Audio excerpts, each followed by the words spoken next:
I am Anthony, and this is my fantastic co-streamer. Hello, my name's Hello, Adrian. AJ. Yeah, just don't tell him your name. It's fine. So Go ahead. tonight is a fantastic night because our amazing Bradley Esports team, not biased by the way, we're in semifinals right now. This is our semifinals game, and it's hype. It's gonna be amazing. The new items just came out like last night, right? Or like this morning or something. This morning, yeah. Yeah, so I have no idea what the hell's going on, but I'm sure our team has a pretty good grasp on it. We are facing good old West Texas A&M University. yeah, that thing. So should be a really good game tonight. We've got our high level team playing, so it'll be great. What do you think of the new items while we wait for the game to start? Um, they are very interesting, in my Yeah. opinion. Uh, Obviously, right? But Mhm. in terms of the concept of it, like building a mythic item that kind of like centers around what the other items you're gonna buy is, it's a really cool concept, and I like the concept of the design. Um, in terms of which items are better, there's obviously a lot of balancing issues right now with some of the items. For example, some of the marksman items that were so hyped up before in the PBE, they're not quite as strong compared to where they are now on patch. I'm specifically talking about Gale Force and Shield Bow a little bit. Shield Bow is like kind of good, but in my opinion, Kraken Slayer is just the best. Mhm. But yeah, in terms of that, obviously there is a lot of balancing issues with those mythic items, and so it's gonna be really interesting to see how Riot decides to balance that out. And I hopefully the item rework is a massive success. So Mhm. Yeah, I know that's my opinion. we were kind of talking before the stream starts, and we're really hyped about the thematic of the items. I know that was kind of something we were talking about, and Mhm. it'll definitely be like a breath of fresh air for the game because even just watching a few I watched a video and then some live stream a little bit um before we started the stream, and it definitely does feel like a lot of power has shifted to the items, which I know is what they intended, so that's good. Um, ooh, we got a spec link. Click that. Um, and it really does feel like there's different reasons to build different items at certain times. I know there was kind of something beforehand. There was always a little bit of itemization, and I feel like the idea of building different items for different situations was strongest in marksman than anywhere else. I play a lot of mages, and it kind of felt like all the mage items are kind of the same, right? Just AP Right. and a slight effect. They all had a similar purpose. Mm-hmm, exactly. Right. So I really think it's gonna be a good change, and we are just waiting for pro draft to start here, which is very nice. Yeah, so with the new items, obviously you're right when they say the intention was to shift more of the power into the actual itemization. Um, and so I feel like the players who have pretty good basics of the game, they're going to thrive more in this meta since obviously more gold you get means more gold that you can allocate towards items. And so, um, yeah, I forgot what I was going to say to be honest. Probably just maybe you're gonna talk about snowballing. Maybe I definitely feel like some of these items are very snowbally compared to what we Oh, had in I the was gonna past. say that. So I played like a maybe like 5 to 6 games today with the team Division B. Mm-hmm. And I will say that the game feels a lot more solo oriented with the new itemization system, but that can just be due to the fact that not everyone's Jesus, everyone's familiar with how the game works now and with the itemization system. So but to me, it feels like the game was in a state where it was more like team oriented, especially with the itemization. I Mm-hmm. feel like now it's a little less so, but I haven't seen, what people can do with it yet. That's just how I felt on the first day of playing. Yeah. I could I definitely be guess wrong though. yeah. I haven't really played any yet, and I feel like something else that might change is kind of where you're playing for your team. I know kind of the idea that a lot of players have that is best for League is when you are trying to play around the AD carry slash whoever gets fed on your team, right? It kind of makes Yeah. sense to play around your carries.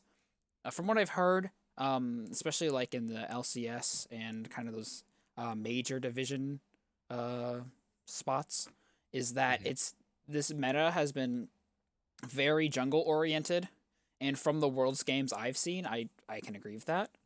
So I wonder if that will change at all, depending, with these new items coming in. Yeah, Um, definitely. It'll be interesting to see which roles end up being uh more important after the itemization system has settled in. I think it won't change too much. Like I think jungle and mid will still have like jungle, mid, and support will still have like major um what's it called? Major Agency, agency, and they'll basically dictate how the game goes. Is what basically what I'm trying to say. gotcha. Compared to AD and top, I thought AD would have been uh extremely important for this season, but Mm, the AD items aren't quite hitting the mark at the moment, in my opinion. But they can just buff them, uh, you know, later on, especially after this patch. So we'll see. But it still feels like there won't be that much shift in power in terms of roles. yeah, I guess I kind of agree with you on that because in theory, it's not right now, but all the items are at the same power level, right? That's the That's not gonna idea. happen, but It's yeah, not gonna that's the idea. happen, but that's the idea. So, assuming that everyone gets stronger by the same amount, nothing should change? Question mark. I don't know. I'm kind of worried about power creep. I'm gonna be honest, because you read some of the passives There's on always these power creep. items, and it's just, Yeah. you know, I like, mean, there's always been power creep in League, especially mhm, with champion designs. So I can imagine that some of the designs are already have power creep. I can't name them any to you right off the bat, but yeah, there's probably some power creep in there. mhm. But I know they do have some measures to counteract it. For example, like they just made Rabadons cost an extra 200, but that's really because you're going to be getting a lot more EP now from the items. So to get even more on top of that, they needed to raise the cost somehow. So they Mhm. literally just upped the gold price, which I don't think is a bad idea. Yeah, Um, we are now getting into draft. Also, a note: we are. Seraphine is still not available to play Oh, really? in playoffs. Yeah, so Gotcha. probably next week they could play it if they get to finals. But We'll see. we're going to see a Cassiopeia ban on the side of Bradley, and Western Texas is looking to ban out the Yone against Karasi, which is fine. They decide to ban out the Lucian, which is a very good flex pick, so that's good to get off the board. They Western Texas responds with Shen, and Bradley responds with Fiddlesticks. That's very interesting. And Western Texas responds back with the Olaf ban, and then you're gonna see a first pick, Ash by Bradley, very safe first pick. Also, I heard Ash is pretty good even with the new itemization system, so it's gonna be very interesting to see how she fares with the new itemization system and in this game. Um, Western Texas responds with Jin, maybe they haven't locked it in yet, but I imagine that Maybe. is what they're gonna pick. Second pick here is maybe Yumi. Yumi's very interesting.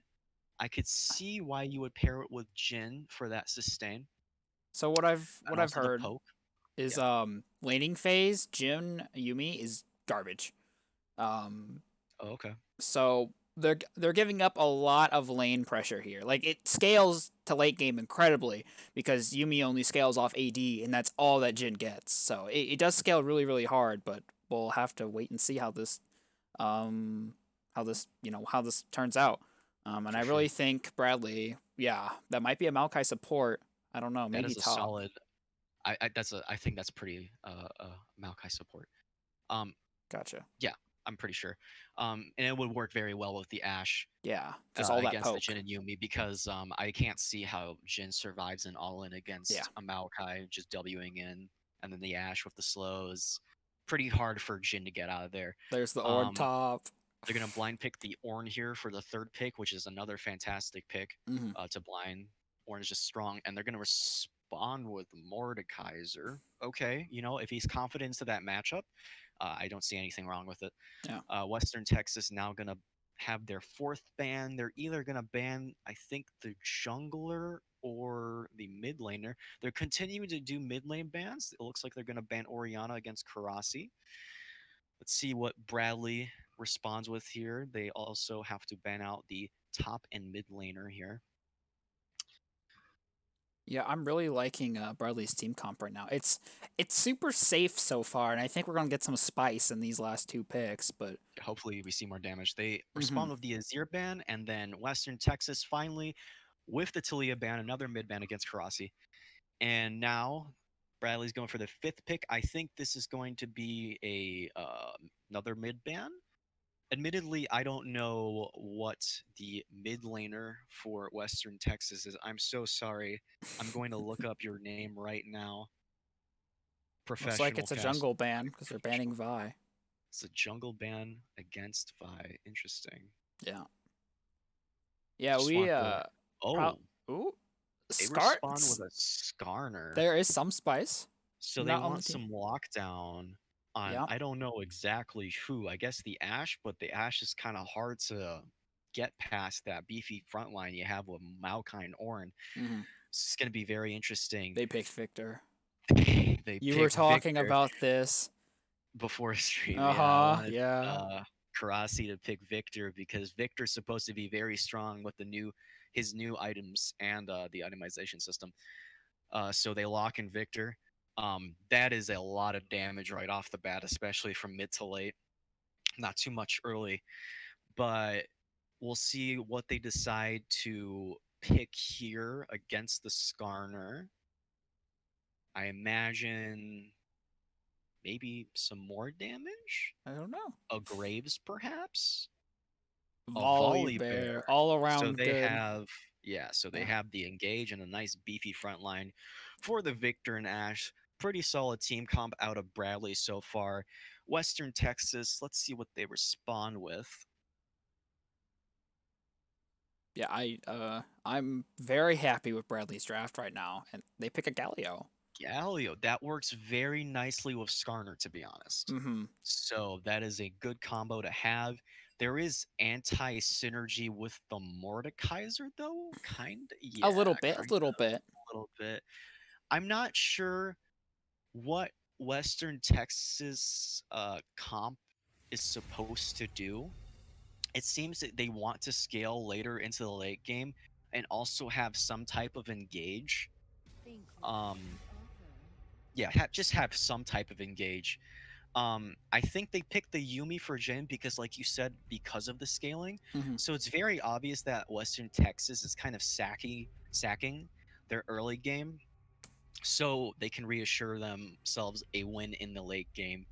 Um, I'm still kind of worried about the Skarner pick because I don't think it's very good, especially against this team composition. But this might be a godlike Skarner, so Yeah, I don't know.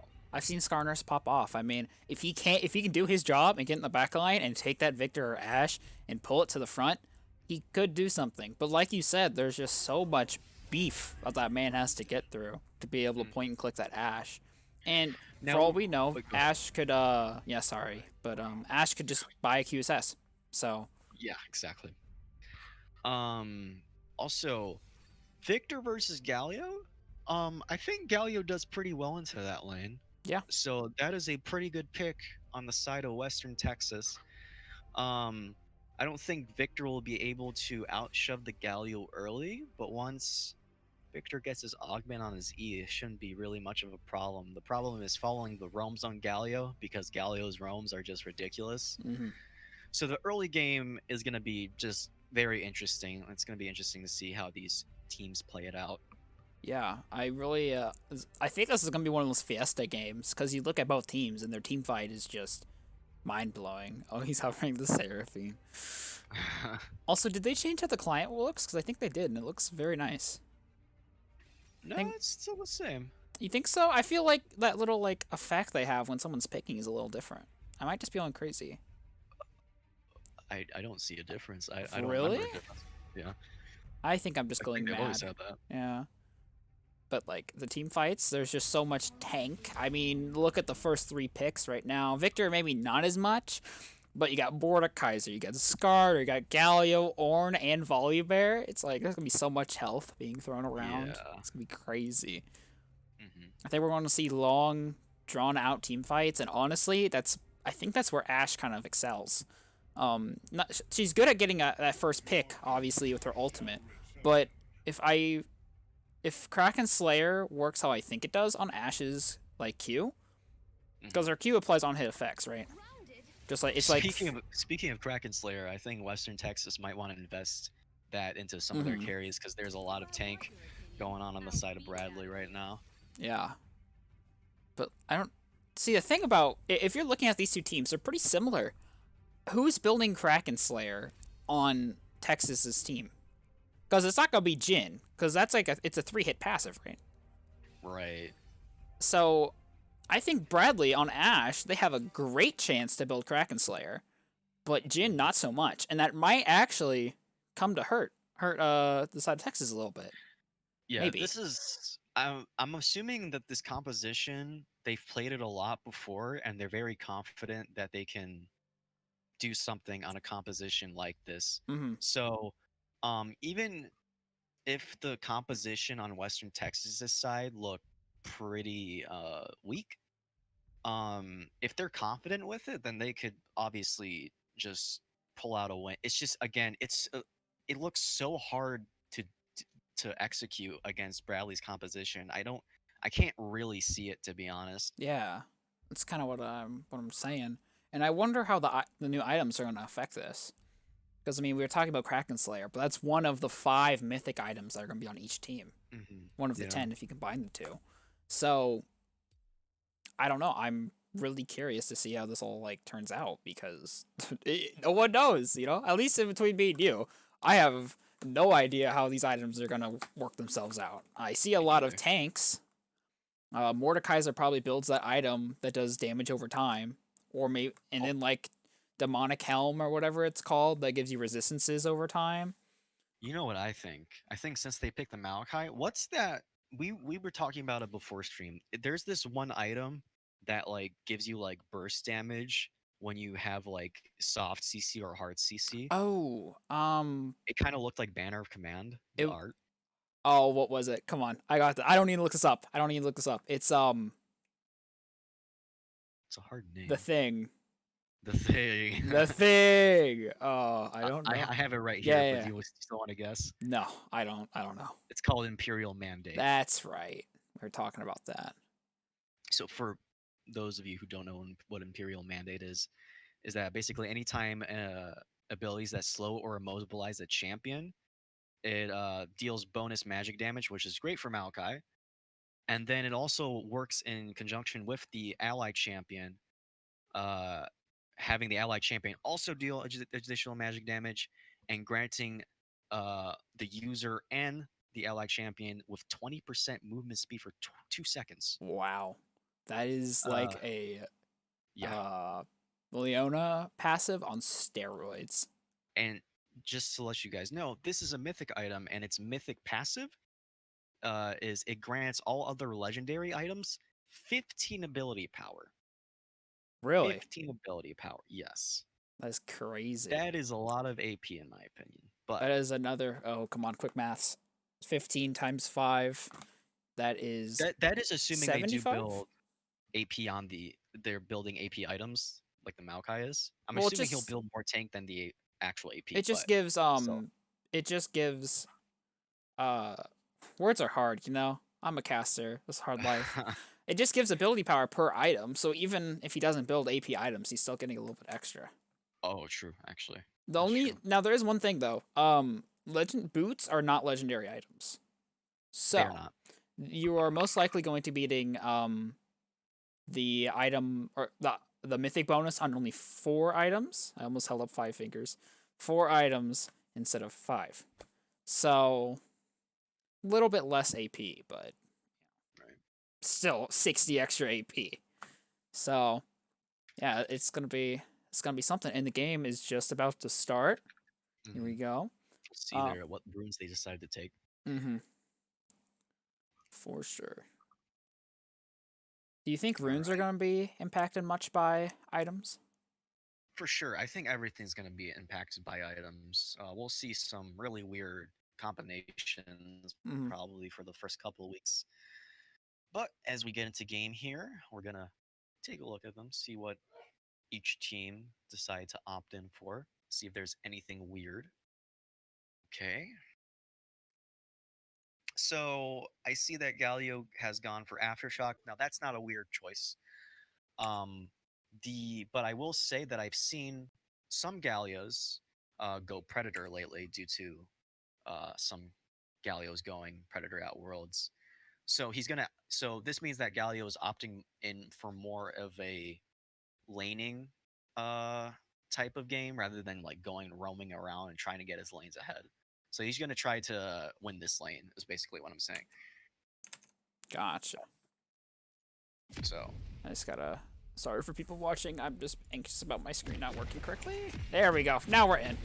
We're all good. cool. And then I'm sharing my screen. Are the games linked up? No, I am at least 10 seconds ahead of you. Okay, let me speed that up while I get things ready. Okay, okay. There you go. Are we good? Oh yeah, we're good. We're Oh, back. perfect, actually. Yeah. And then turn that on. There we go, boys. We're all set up for the semifinals. Very, very excited. I'm not biased, by the way, but I hope Bradley wins. That's all I'm gonna say. Not biased, by the way. Yeah, I think my prediction is that Bradley have a pretty well set mid to late game. I think it's better than Western Texas's. Texas's. I don't know how to say that. Texai? Yeah, Texai. Better than Western Texai's comp.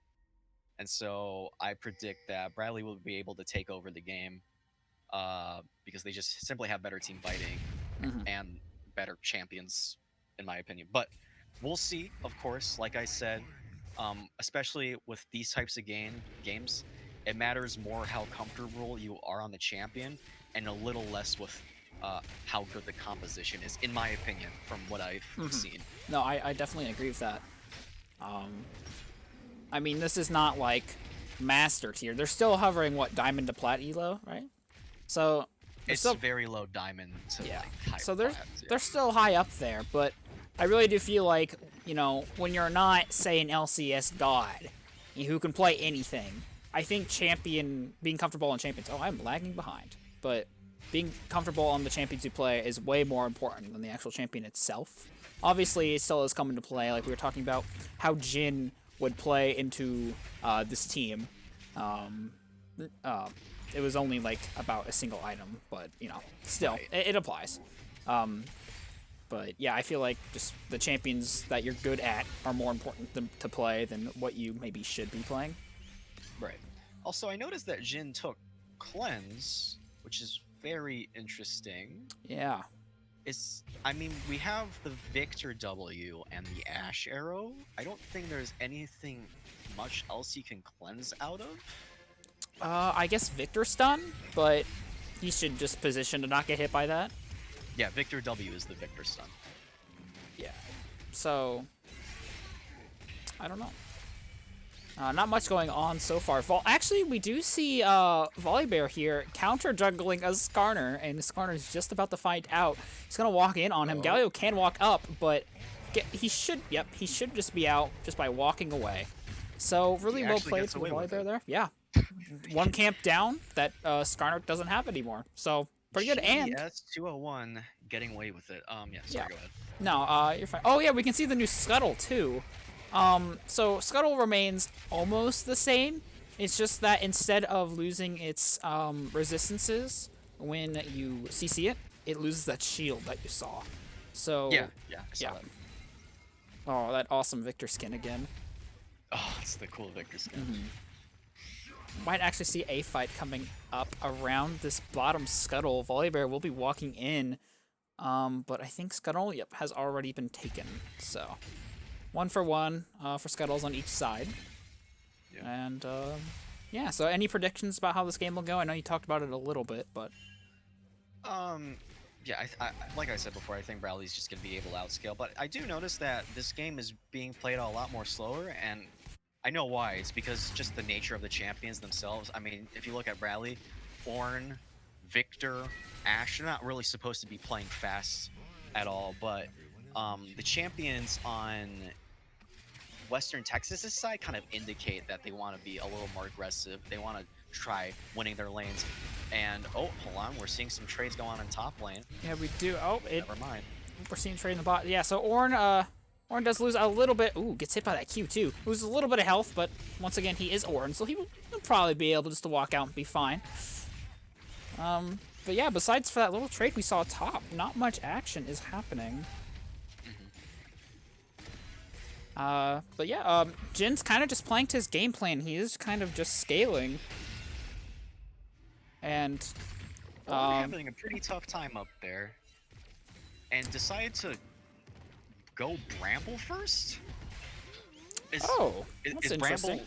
Hold on a second. Does Bramble just... They Nope, get- it still does the it's same. the same. Yeah, okay. Oh, that's interesting. Interesting item choice, yeah. I mean, maybe I don't he's think just... it's a very good one, but yeah, you maybe know. he's predicting Mordekaiser to go some kind of healing, wants to cut that healing from his W? Maybe? Maybe. I mean, you look True. into the rest of the team, and honestly, I don't see what you'd build it for. I guess just Maybe Mordekaiser and Jhin healing. Yeah. Nothing else on their team really does AD. I mean, I guess Skarner does, but, you know, he's more of a tank, not really a damage dealer, so it's interesting. Yeah. Interesting for sure. And we can actually see the smite changes, so if you look in the Volibear and Skarner's inventory, they have their jungle items, which these are called what? A Hail Blade. And after two more uses from each, 2 more uses of smite that is, they will transform into just raw stats that the players get. So it doesn't take up an inventory slot anymore. There's none of those like jungle items, like the jungle enchants, right? None of those anymore. So it really allows for junglers to get to play with these new items, and they have more space, and they can kind of decide what they want to build. For sure. Kind of So- see the bot lane also struggling in CS here. I'm not sure what happened in that early game, but Ashe is currently at 50% HP. It just could be due to the fact that Jhin just has way more sustainability with Fleet Footwork and the Yuumi heal. So Jhin is able to get away with way more stuff just because of the sustain he has. But also, it looks like they're just laying down solid poke. That's what I was gonna say. Maokai here. The Jhin seems to be spacing really, really well against this Maokai, which good for him. It's gonna help him get into the late game even easier. Yeah. Actually, see a little bit of a trade going up in the top lane. Both laners do have ultimates, so we might see something, but nope, there's a quick trade that Mordekaiser kind of wins, I guess. So, you know, they'll just sustain back up, you know, tanks in the top lane, gotta love it. Yeah. But yeah, both sides are playing pretty safe for a semifinals match, and I don't blame them. Right, again, that's just because of the nature of the champions. Yeah. Again, on Bradley's side. So it's kind of hard to go in on them a little bit just because they're so tanky and the way they play is very conservative. So we're not going to be seeing much here for the first couple of minutes. But we do see Dragon being taken on Western Texas' side. Yeah, Volibear Very is early. looking around. I don't think he has any... There's the vision. They might be trying to set up something, but I think, yep, they're just going to give. Solid Earth Drake for Western Texas. That's pretty good for the Skarner and the Galio. For sure. But will help them just kind of stay in those team fights just that little bit longer. Pretty good role for them early on. And they kind of just noticed. I think one of the major reasons why they were able to get that so easily is because Jhin and Yuumi backed at a good time to where they could walk to the dragon pretty safely. Ashe and Jhin. Oh, actually, Jhin did not back. Never mind. Well, oh, now he's back.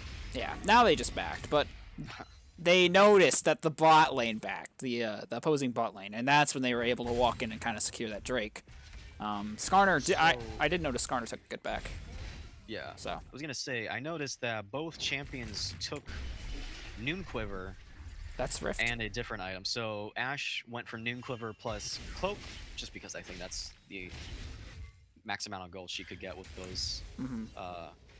That was the goal she has to get with those items. I can't speak, dude. Oh, It's fine. Jesus. You're only a caster. Oh, hold on Good a second. W. Touche, Yeah. yeah. Also, we didn't get a notification for it, but Volley did indeed take Rift, and he took it quite quickly. We might actually see a fight breaking out around the Scuttle. Ooh. Lots of damage going onto this Victor. A good stun keeping that Galio locked away, and with that, Scuttle will be taken, Skarner will back, and Victor is chunked. Galio has an item I haven't seen before. It's called Hextech Alternator. 40 ability power. Damaging a champion deals an additional 81 magic damage. So, I think that's the Revolver replacement, Okay. if I remember correctly. Originally, I'm just gonna say. What were you gonna Go say? ahead, sorry. No, you. I was gonna say that's pretty bursty for Mhm. Galio. Yeah. Yeah, I don't know what that builds into. I wish I did. Yeah, but again, this game's going pretty slow. Gold is even. CS is also pretty even. There's a little bit of a difference in the bot lane, but not by much. It's literally a difference of 5, now 4. So Ashe is doing a good job kind of coming back off of that, what, 10 to 15 CS difference that she had before. And we actually might see Maokai getting caught out here. A good flash does get him out of that W from Jhin, and that's all that's going to happen. So, you know, a free flash, I'm sure Texas will take it, and just kind of move on from there. So, So it seems like Mordekaiser is building, of course, the mythic item, obviously. Component Leeching Leer. I think I know what this. Hold on a second. We're having a trade up here in top lane. yeah, it looks like Ornn will just walk out. Lots of damage coming onto that Ornn, though. About half health gone, and Mordekaiser can safely just clear the wave afterwards. You know, we're seeing that a lot, to where the Ornn kind of just walks up, gets hit a few times, and just walks away. Which is, I mean, it's Ornn. Well, you know, what are you going to do? I have to. I think I know what Mordekaiser is building into. I was gonna. Oh, we might say actually the name of it. Oh, hold on. See Volibear bot lane. He might be looking to drop. Nope, doesn't look like he's going to drop the Rift. Not quite yet. Dragon is up in about a minute and a half, so they might be looking for something. It doesn't look like it. They're grouping for something around Dragon. A fight is going on top lane as well. Ornn getting chunked once again. We do see a gank mid, but it looks like we can just E out there, the Galio can, and just get out the gank. I feel like that's a lot, or that's what this has been happening a lot in this game, is just people run in, champion uses escape tool, gank over. It's been happening quite a lot. A little bit of poke coming out here from Victor. A good amount of poke, proccing that phase rush. Doesn't do much for him behind a wall, but a Skarner is going to walk into Bradley's jungle. Fortunately, there is nothing for him to pick up. Ornn does hit a little bit of a combo there, but not much. Not much damage is done. We do see a Rift being dropped mid, which honestly is pretty good, especially since Skarner is deciding to take red buff at this time. A little bit of plating goes on to that Victor, and Volibear... Good amount of gold. Yeah, good amount of gold. Whoa. Oh, Ornn makes it out just barely. We might actually see a fight breaking out here. Skarner is stunned. The ultimate comes out from Victor, but not much damage will be found. A good stun here. Oh? Going a little bit too far, getting flashed on. It looks like, yup, that Skarner does get caught out. Galio is super, super low. A really good Ornn ult comes in, hitting two of the both the Jhin and the Yuumi. Jhin falls. A really, really late TP comes out. This Mordekaiser looking for this Maokai kill. He does get it, but I think that'll cost him his life. And it looks like another kill coming out for Bradley, making it 3 for 1 and a dragon. That was insane on Bradley's side. Really just... Honestly, that Skarner just kind of went a little too ham there. He flashed in and didn't get the ult off. Or he did. Yeah. It's on cooldown. Yeah, so what happened there was... Western Texas committed a little bit too hard for the kill there. So what happened was Adam Warlock... he tried flashing on... Flash ulting the Victor, but the Victor is Karasi. I'm trying to use the names here. Yeah. Karasi kind of saw it coming preemptively, and he immediately flashed as soon as Skarner flashed, meaning that Skarner was just kind of stuck in the middle without any real place to go. And then there was this pretty late Galio ult. I feel like Galio should have ulted the Skarner earlier, just so to make sure that they don't go in on the Skarner. And then since the Galio ult was late, the Skarner died before Galio could even land, and at that point it was a 4v5, and Bradley was able to. It was a 3v5. Mordekaiser TP'd in, but they still lost the fight because it was at that point it's a 4v5. Yeah, that Mordekaiser TP was just a little bit too late, and we are seeing a little bit of a trade going up in the top lane once again. Not much happening, but we can talk now. We have things to analyze because if you look in the inventories of these players, some of them are starting to get those mythic items. Oh, and Ornn is standing still. Okay, I thought he DC'd. We're good. All right, so let's talk about this a little bit. So we see that Mord opts for Ripmaker. Hold on a second. Yeah, we actually do see a fight going on top lane. A little bit of damage coming onto that Ornn. He is falling lower. He might die. Oh! He's out. Oh my goodness, this legendary Ornn player. Who is he? ASingleEgirl. Whoa! Avoids the flash Q. That was nail biting. And Volibear comes in. It looks like this will be a kill for him. Mordekaiser is flashless. Yeah, that's a free kill. And possibly even Rift. We do actually see Skarner kind of hovering around Rift, but I don't know if he can do much about it. Looks like Volibear's just going to go clear his jungle. Okay, now we can talk about items. Right, actually, no, we can't. We might see a gank coming in mid. Yeah, you're right. Really good taunt. He's going to have to flash out. He doesn't have it. I think he dies here. Yep. So, our Victor falls. Or, not our Victor, sorry. Bradley's Victor falls. A kill onto the Skarner. I don't know if that's going to do too much, but... and we might actually see another repeat game. Oh, we see an arrow coming in. Yuumi is ulting to try and root them. A very good ult W coming in from that Maokai. Not only rooting the Jhin, but also pushing him into the Ashe. Maokai does die to a Yuumi. What was that? Yuumi Q, I think? And yeah, it was plus a tower shot. Yeah, and a tower shot. Okay, items. Go. Okay, all right. We have Ornn with the Sunfire Aegis. Pretty standard on Ornn. Ornn used to build Sunfire way before the items, but it's still pretty good on it now. I'm not sure. I would have. Is there a tank AP item? Yes, I don't know. Well, there's like a bruiser AP item. It's that one that it's like the Leandry's replacement. I see. I think. Oh, we see another little bit of fight going in the top lane. What's new? No flash Q this time. Ah, yes, that's still in the game, I think. Pistol Mask is. Okay. Just very interesting that he opted in for armor. I feel like he would have a better time if he actually opted in for earlier magic resist. Hold on a second, my cat's trying to drink. Well, to be fair, Sunfire Aegis. Oh, he's gone. He's dealing with a cat. It does give 30 armor and magic resist, so I guess it's kind of a flex item. Ooh, we do see another gank coming in mid lane. This Victor is playing very, very well around his stun, but an alt suppression is all it's going to take, and he does die. There he goes. Volibear just a little bit too late.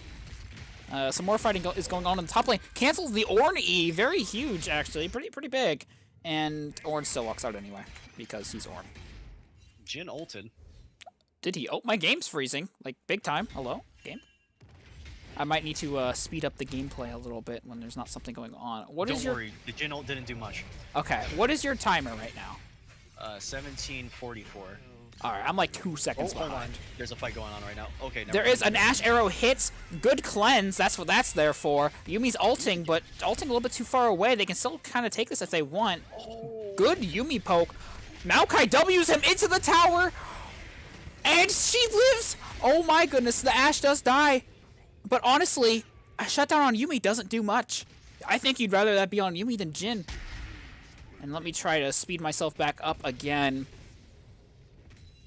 So that was kind of crazy. What do you think about that? I love the Gale for use by the Jhin. Very, I don't know what to call that. I just found it funny. Yeah, what does Gale Force even do? You know, he just dashes forward and does some damage. Ah, okay. It did a decent amount of damage there. I don't think it was better than Kraken Slayer there because he was able Mm. to just out DPS him immediately. Mm-hmm. Ornn using the TP to quickly get back to Yeah, I top. saw that. Looks like he doesn't want to lose that tower That quite yet. Yeah, that is a pretty chunky wave too. So you know, understandable. Yeah. But yeah, that was a really good fight for Bradley. You know, Yumi getting kills doesn't really matter too much. You actually see Yumi buying the Imperial Mandate. Wow, I did not expect that, but I mean, I guess it kind of makes sense. Yeah, she has soft CC and also hard CC with the ultimate, so it makes sense for her. Yeah. I don't know if it's optimal, but it makes sense in theory. Going on with the mythic items, we see that Volibear and Skarner both opt in for a Turbo Chem Tank. This is a really good item. It grants 75% movement speed towards enemies or enemy turrets for 4 seconds. And once they're near an enemy, a shockwave is emitted and it slows them. So it's like Righteous Glory, but yeah, Righteous Glory, but on crack. Let's be honest. Oh, we actually see him using it. Yeah. Game. I wish I could. All right, my controls weren't working there for a hot second, but did we really miss anything down there? No, but there's a short trade going on top. There is. I mean, nothing out of the usual. Just Ornn and oh, we actually see a gank coming in bot, I think. Oh, a nice arrow. No cleanse this time. Yumi ult does not root the Ashe, but does disengage, and it looks like that's all that's really going to be traded bot lane. So. Yeah. Yeah, like I said, I'm really looking forward to these team fights. I think that's when we're going to start seeing a little bit of of some action. We actually see a little bit of trade coming in here mid, but you can just see that aftershock just soaking so much damage for that Galio. And oh, we are, yeah, Bradley's dropping the second rift here. A little bit of lag spike, love that. Thanks, Riot. And it looks like this tower will fall, even with Skarner trying to guard it. And oh, we might actually see our first team fight here as both bot lanes are roaming up. Shelly should get that one last charge, and she does, knocking about 2/3 health off of that tower. Jin and Yumi are in some kind of flank. The curtain call comes out, putting on a little bit of pepper damage, but not that much. Maokai's there to kind of eat most of it, and it looks like it's just a poke war right now. We actually see Victor with his mythic item, his good old Lune's Tempest. Very similar to Lune's Echo that we knew before. Also, how does his item work? Because I have no clue how that works. It's pretty much the same. It still does about this, the same thing. Gives you movement speed. Has that? Does it? Where's his item? What do you mean? Oh, I meant like the Victor rework. I don't know. Does he not have his item anymore? I don't believe so. No. Really? Yeah. Wow. Okay. I was looking for it. I'm like, it's not in his inventory. We might see something break out top here, by the way. Victor is actually doing a great job split pushing. All 5 are top, and he's bot lane. We see a little bit of an engage here. That Righteous Glory-esque item popped. Lots of ults coming out.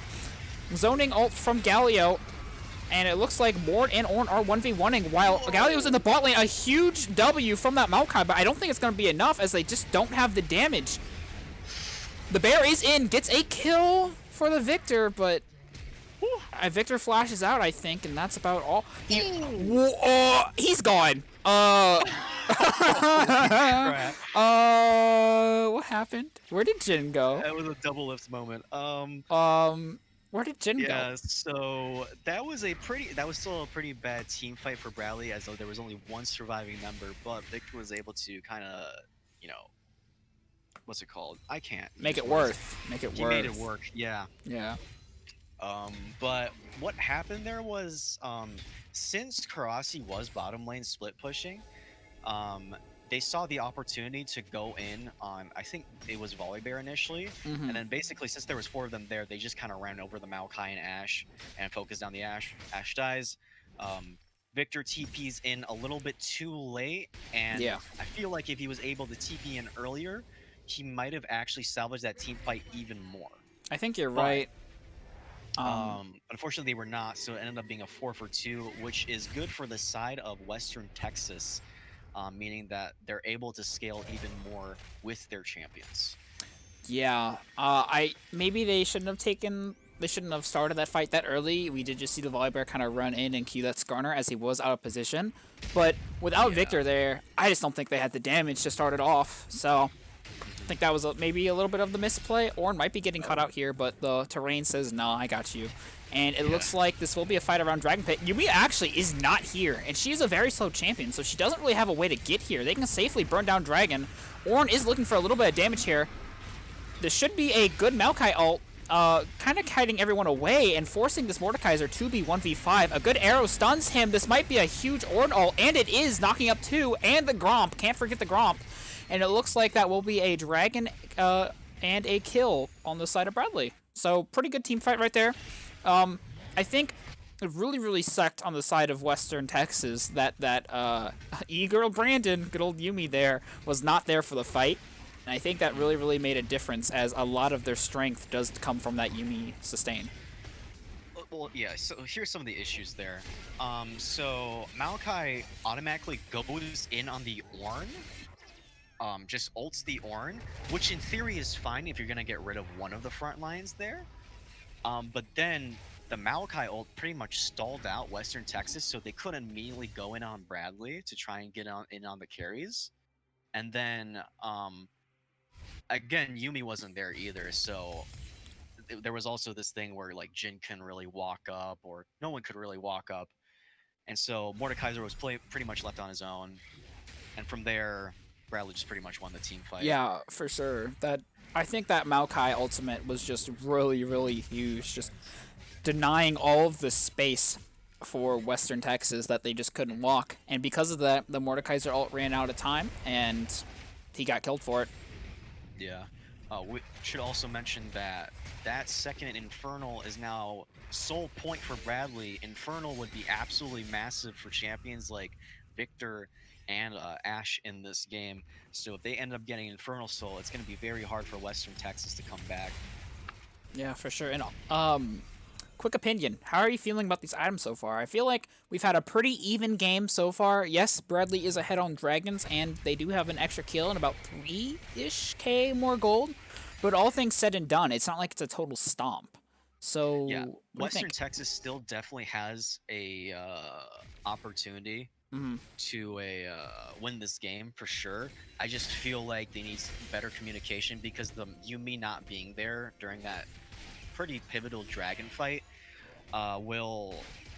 is pretty huge. So hopefully, oh, hold on, the Scar. Yeah, we actually see this Skarner just kind of vibing, but yeah, not much was gonna happen there. But how do you think the items are feeling so far? What do you think balance wise? Obviously, this is just 26 minutes of gameplay, but like I said, the game's not really a stomp. It is pretty even. Actually, might see some kind of engage here. It looks like just an Ian out, looking for that thunder. But yeah, what do you think about the items? I think the items are... The only thing that I found interesting is the chem tank one. What is it called? Turbo chem tank? Turbo chem tank, yeah. That's a pretty... That one's been pretty much determining how well ganks go.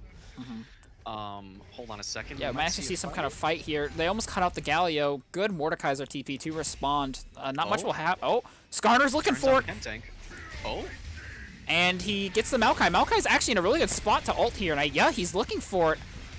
And it looks like everyone is out for the most part, just kind of kiting away with those Ashe slows and Maokai ultimate. And not much happened there.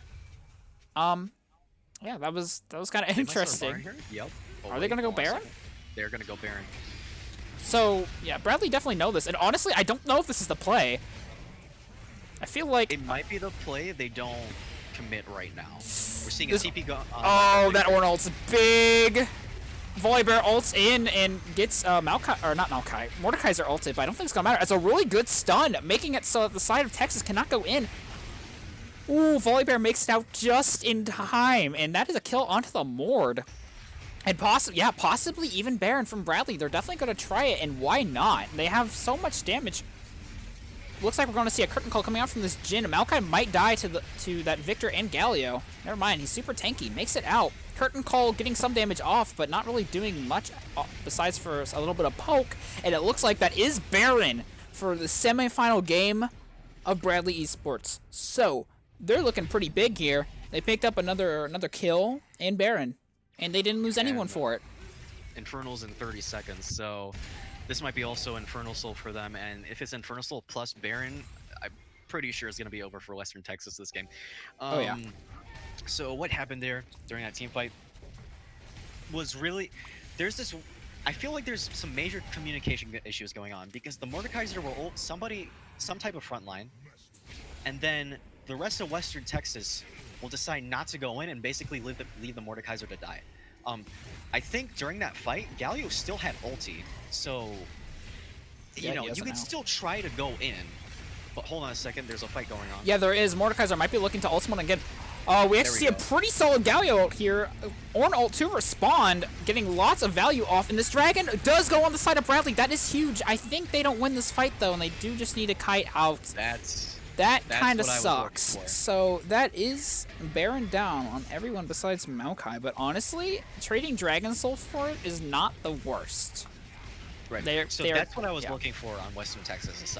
I wanted Mordekaiser to ult one in the front line, so there's like much less peel for the carries. You saw Ashe instantly die in that team fight, and then of course the Galio had a pretty good ulti there, zoning off a lot of the Bradley members, and they were able just to pick off the carries immediately and just went fight from there. That's what I was looking for mainly from Western Texas' side, and they were able to get 2 towers out of that. So even though Bradley got Infernal Soul, they got 4 members off of the Baron buff and 2 towers. So it's still, I feel like, slightly Bradley what's it called?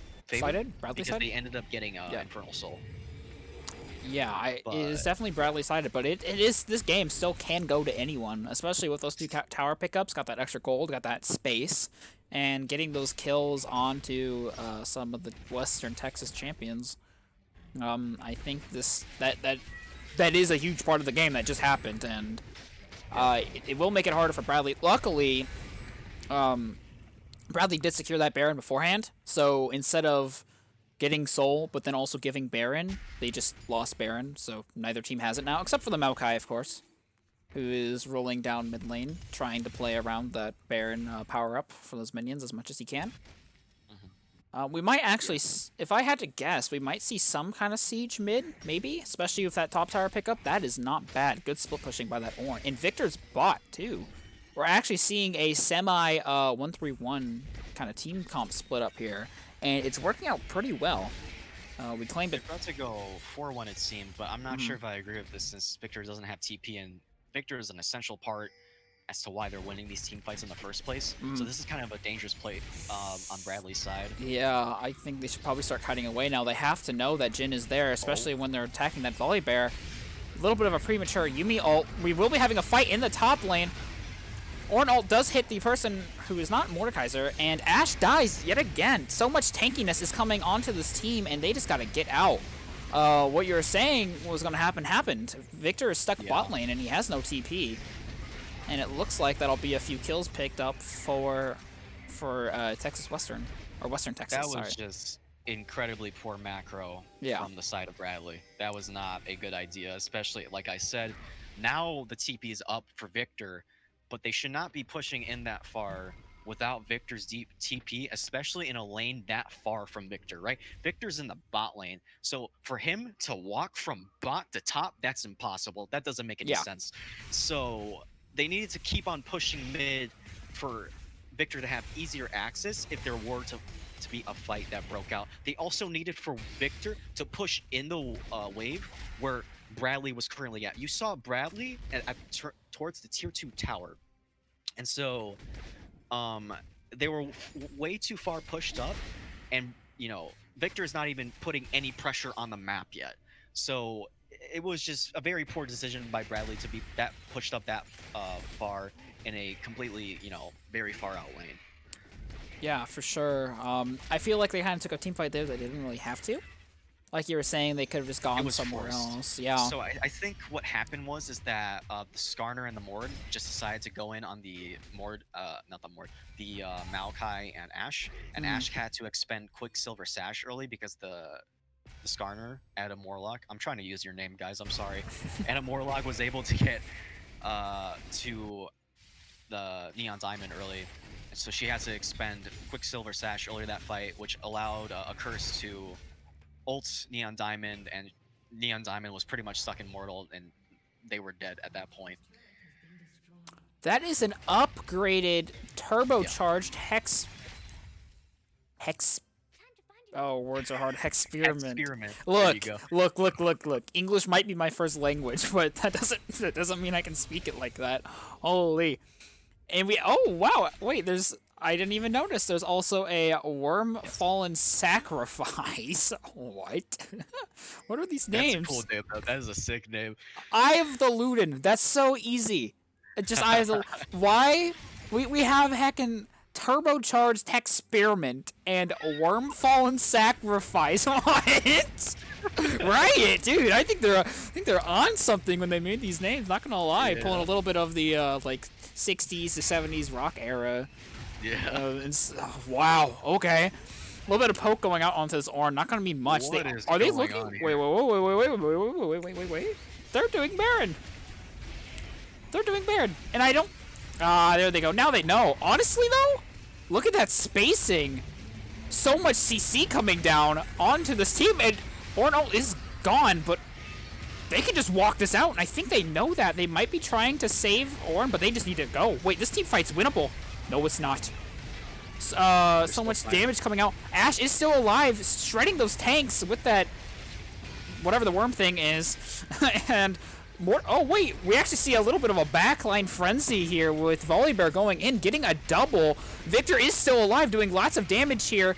Nice flash from the Ashe, picking up a kill onto that Galio, but it looks like that's about all that's going to happen, and that is a 3 for 3. Oh no, 3 for 4. Yes. No, 3 for 3. With a Baron on the side of Bradley, and it looks like they're looking Elder. Western is. They're at least calling it. I don't think they're going to try and start anything yet, but they might try to stop stuff. So never mind, we're Bradley starting have to be Elder. Very careful here, because this Mordekaiser is kind of scary at this point in the game. So here's a question: what should the Ashe itemize against this Mordekaiser? Putting you on the spot. Are you kidding me? God damn it. You know, the items that do the things, you know? Yeah, exactly. There is that one item. I don't know what it's called. I'm sorry, guys. It's new now, but I feel like having one of those reminder items, like Mortal Reminder, or That's the new so one, the down. Buzzsaw. The Buzzsaw? It was like a buzzsaw. Chemtech Hexaw. Wait. Chemtech Hexaw? Something Chain like gun, that. Anything chain with gun. three Chain things gun? turns. Hextech chain Yeah. gun? Something Chain- like that. I don't know. It's no. whoa, we're keeping it PG-13 here. That's your one F-bomb you get, okay? It's your one that you get. Man, this man is fuming about items. I am, honestly. Oh, I think it's Hextech chain gun. It's literally just like why didn't they just call it chainsaw item? Like, that's all they need. We actually might see some kind of fight around Elder here. Everyone's kind of grouping up. All ultimates are up. Hopefully this fight will go better on the side of Bradley than it has been before. Never mind. No dragon. They're boring. They don't want to force fights. Understandable. Okay, so this is gonna be. Western Texas's victories have hinged on how well the Galio ults have been. Yeah, speaking of, Galio is Also- getting caught out here. Yep. Really good Volibear ultimate. Amazing Ornn ult, doing some damage. Actually, it really didn't do much, but this Mordekaiser is losing the 1v1. We see a team fight happening up a little bit up here. The Skarner is dead. Mordekaiser getting caught out again. He does trade for Maokai. Jin is ulting, but dang, he does not do any damage to that full health Victor. Flash taunt from the Galio was not the play, and he's going to get... Oh, he should die here? Yeah, so he dies. Looks like Jin gets busted too. Yumi's dead. That is an Elder Dragon or an End, I think. Oh yeah, Volibear's just gonna solo the Elder, and why not? Let's get some of the other lanes pushing. And that was an extremely well played fight on the side of Bradley. That was fantastic. Being able to catch out that Galio, put a little bit of damage on him, make or pressure that Mordekaiser to ult someone on the Bradley team, and it was Maokai. And I don't think Maokai was the play there, because he just kind of said, I'm gonna just tank everything. And while they were doing that, they peeled the backline like an orange. Very, very ironic how I said that most of Western Texas' successful team fights hinge on the back of the fact that they have good Galio ults, and Galio, I don't think he ulted there, did he? Nope. No, he still Nope. has it. He got caught out. Yeah, and so again, it was the same thing that that happened with their other lost team fights. Mordekaiser ults one of the frontliners. He expects his team to move forward, but unfortunately, I think what happened was is that Bradley actually ended up like moving forward against the Skarner and the I mean just the other members like the Jin and the Yumi, and they were able to and the Galio, Yeah. and they were able to just out damage them outright because they only have the Jin, right? So that's not that much damage to try and take down two main carries of Bradley, which is Ash and Victor. So they ended up winning because of that. Yeah, I feel like this Elder, I mean, it's kind of Captain Obvious moment, but it is huge, especially against with the two team comps that we're working with here. With Western Texas being so low on damage, having that 20% execute on them, especially on the tankier champions, is going to be pretty big. Yeah. So now you see Bradley actually grouping as five. This is one of the cases where they could actually just split now because Victor has TP. So they don't need to group as five here. They can actually have, well, no, yeah, they could still have somebody pressuring one of the lanes that have inhib open. We actually do But see a tower taken top. I think they might just be playing for the Elder buff and knowing that the super minions will just kind of push in and wave themselves. Maybe that's what they're looking for. Keeping sure, but Western top. yeah, yeah. So since they have the Elder buff, the more reason to actually have something like the Victor pressure a sideline because no one can contest the Victor at this point in the game. So Gotcha.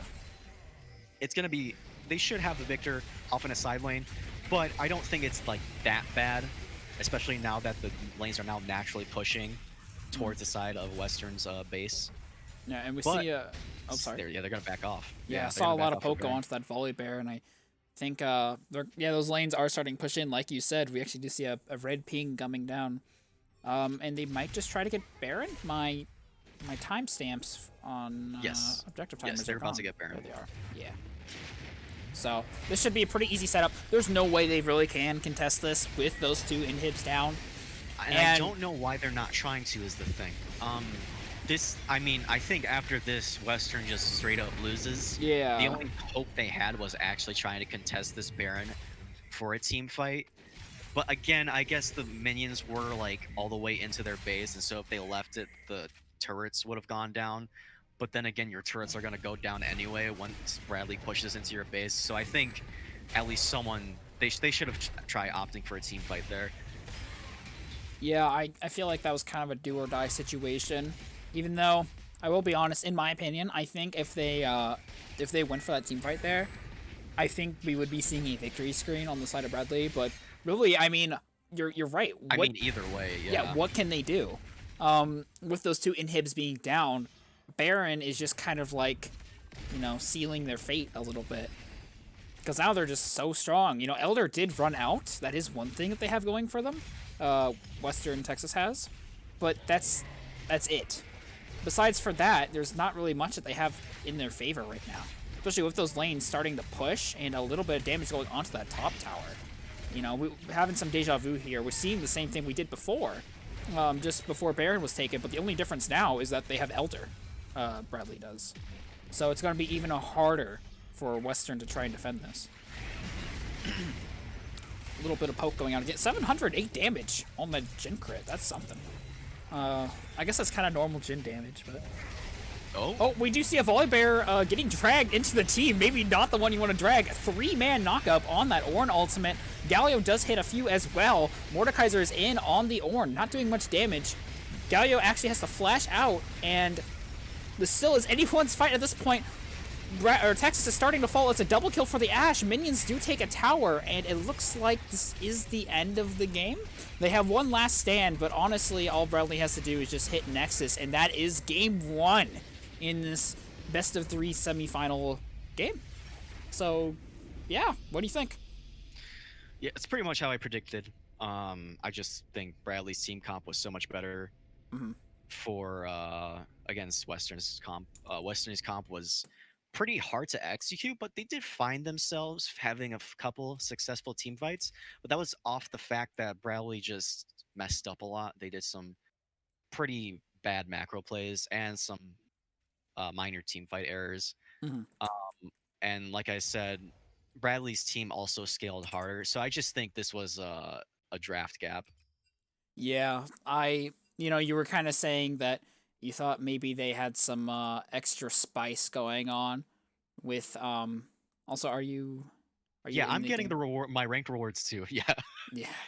Uh are you in the No, next like the client's giving me my ranked rewards right now. Hold on a Oh, sec. okay.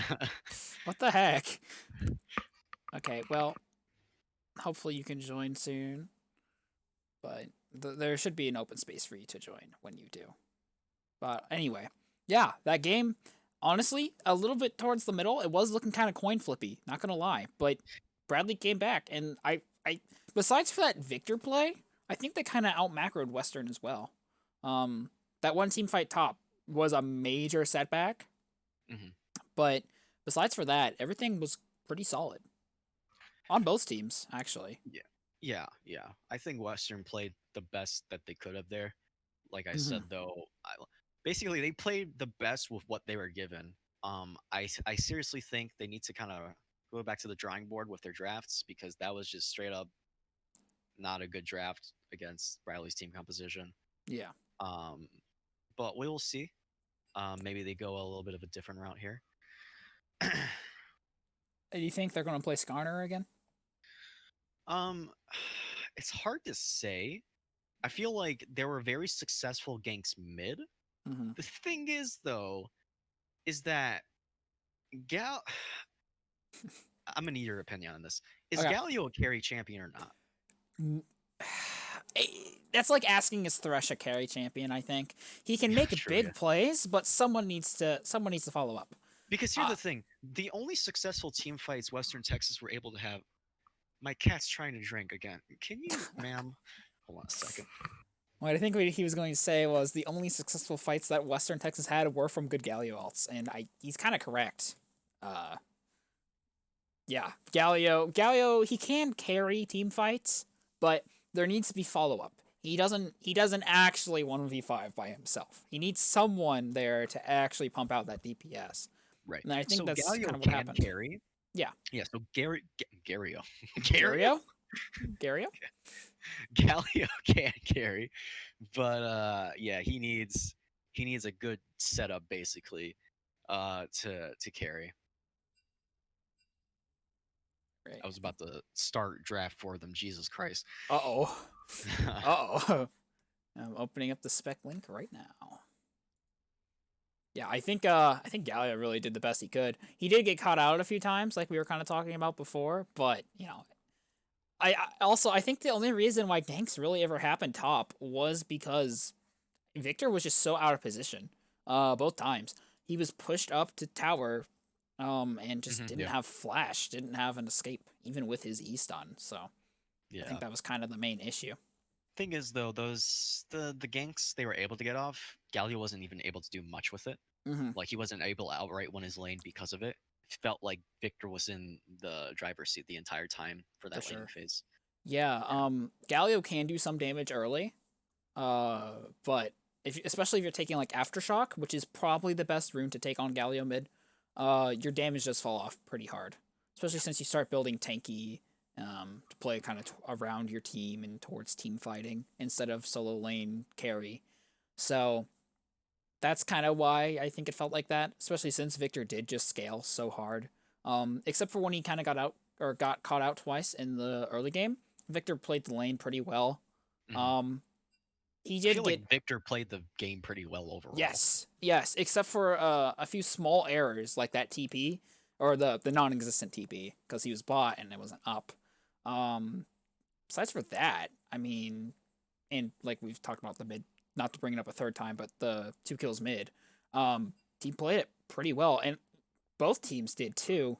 It really did just come down to probably some communication errors on the side of Texas Western or Western Texas. Texas You would Western see either like that first blood was rough when Skarner tried to make the big play. He flashed in, didn't have an alt target, and got caught out. Like Yeah. I think that was really rough. And then some similar things happened with Mordekaiser where he'd alt someone like you said, and it would either be the wrong target or not at the right time. I don't think it was ever the wrong target, by You don't the think way. I so? guess there could have been better targets, but like just imagine this, right? Your main objective as Mordekaiser when you play team fights is to ult somebody, right? So who do you want to ult? Well, if I get rid of one of the backline, then I have Galio to engage the other members for me and just try to dive the two main carry members, which are Victor and Ash. So, ulting any one of the frontline there is a fine option. It doesn't matter if it's Maokai or um what was the other one, or Volibear Volley, or yeah. Ornn. Or Orn. Getting rid of like one of those frontline is pretty it's pretty important. He couldn't really ult the Ash there because he built QSS. Mm-hmm. They're getting into draft right now, so Yes, we're they just are. gonna look at them. Okay, Yeah, so they similar banned bands so Shen far, again. right? Yeah. They're, Similar they're gonna ban, bands. yeah, similar bans, banning Shen, Lucian, Yone, Cassio. Uh, I wonder but if we yeah, will see an Ash ban. Doesn't look like it, at least not first rotation. Maybe we see West or Texas. I almost said it again. Maybe we see Texas Western pick up the Ash first pick. Maybe, because if not, I think Bradley's just yeah. I was gonna say because if they don't, Bradley's just gonna roll it again. Well, I mean, why not, right? yeah. Jesus, So my they, voice. the good thing for Bradley though is they do get counter pick on AD, which is not bad. They do. I feel like Ash is so safe though. I don't know if there's like a true counter to Ash right now, in my opinion, You don't think because so? just because she's so safe. She really is. But I mean, if they pick like something really aggressive here, okay, they're just gonna actually opt in for a scaling AD, Mm-hmm. kind of similar to, not similar to Ash at all, but just a more safer AD like Senna that also scales. So they're gonna pick Senna here. Mm-hmm. They're probably gonna pick the support. Wouldn't be surprised if it is Maokai, but it wouldn't be a very good option against the Ash. So we might see a more. Oh, they're There just he gonna pick is. Maokai Just gonna again. pick Maokai. Okay. Yeah, honestly, I was kind of also maybe expecting an Ornn. Oh, Is that the the Annie support? Annie. There's no way, right? That's Oh gotta be mid. no, I think it's Annie support due to the E change. That should be. Oh, Oh no, it looks like it's gonna be Karm opting what? Fizz. I think. Okay, What are they they? might Are opt in they? for mid. I don't know what they're doing here. I'm thinking this is an Annie support. Really? Because that E Yeah, change. yeah, Yeah. because of the E change. It would be very interesting. Also, the all in with Ash Arrow plus Annie Tibbers. Oh, That's gonna be that's gonna devastating. Yeah, hurt. Well, Q yeah. is S in theory. You can't QSS both of them.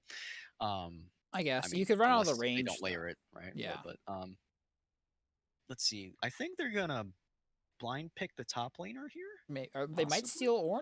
Oh, Oh, they blind picked new the jungle. jungler. Okay. Solid blind pick. I like this draft way better out of Yeah. Western Texas this time around. For now, let's see For now, what else they Skarner pick. top. Here it comes. Yeah, We might just see an Ornn here. Either Ornn or jungle. I think. I would say a counter pick to jungle. Admittedly, I don't know what counters Nunu because Nunu is just so I ridiculous. have no clue. I want to see the Chem Tank Nunu. That's gonna be hilarious with the No snowball. way, I knew they dude. were doing this. Oh my god! All right, I have a story about this, What? everyone. I have a story about Yeah, this. yeah. Talk it up. So I was playing with Division B's team in the morning, and the jungler was picking out Master Yi, and I did remember the coach Vitautis saying that we're going to be playing Master Yi at some point during the semifinals game, and we are seeing it here today, folks. No way, man. Oh my goodness. On a So Victor ban. Respectable. respect the Victor ban. They're also looking to ban Galio. I think this is actually a pretty good ban on Bradley's side Yes. because, like I said again, all the Western Texas fights were based off of if Galio could land a good ult or not. So Hmm. the Galio ult is perfectly fine here. I think they ban out another mid on the side of Bradley. Maybe Oriana again. But I'm not sure. Maybe they opt in for a ban on the top laner again. We'll see. Maybe. Maybe I'm giving Ornn too much value, but Yep, they ban the Oriana. I think Ornn is just so strong. Yeah, so this is gonna be a very interesting game. Yeah. I'm hoping that I I would pick Ornn here. Yeah, see? Ornn. Yeah, I think they're just gonna pick Ornn here again. Yep. There he is. Um, They do need a little bit more damage though. Maybe. I mean, they have the Master Yi and the Senna. Master Yi is all the damage you need. Believe me. Is it okay? Quote me on this. All right. You know what? I'm not even gonna mute my mic. I'm going to go to our Discord chat. Master Yi is all the damage you will need. I'm not saying I don't believe you. I'm just saying it's a funny haha for the stream. So. Oh, Ooh, good mid Vladimir. lane. Yeah, Okay, great pick. okay. Great Okay, a pick. little spicy. I'm liking this comp way more now from Western Texas. This is very Yeah. interesting. You know what I see though? I see Grievous Wounds needs to be bought on the side of Oh, Bradley. for sure. Yeah.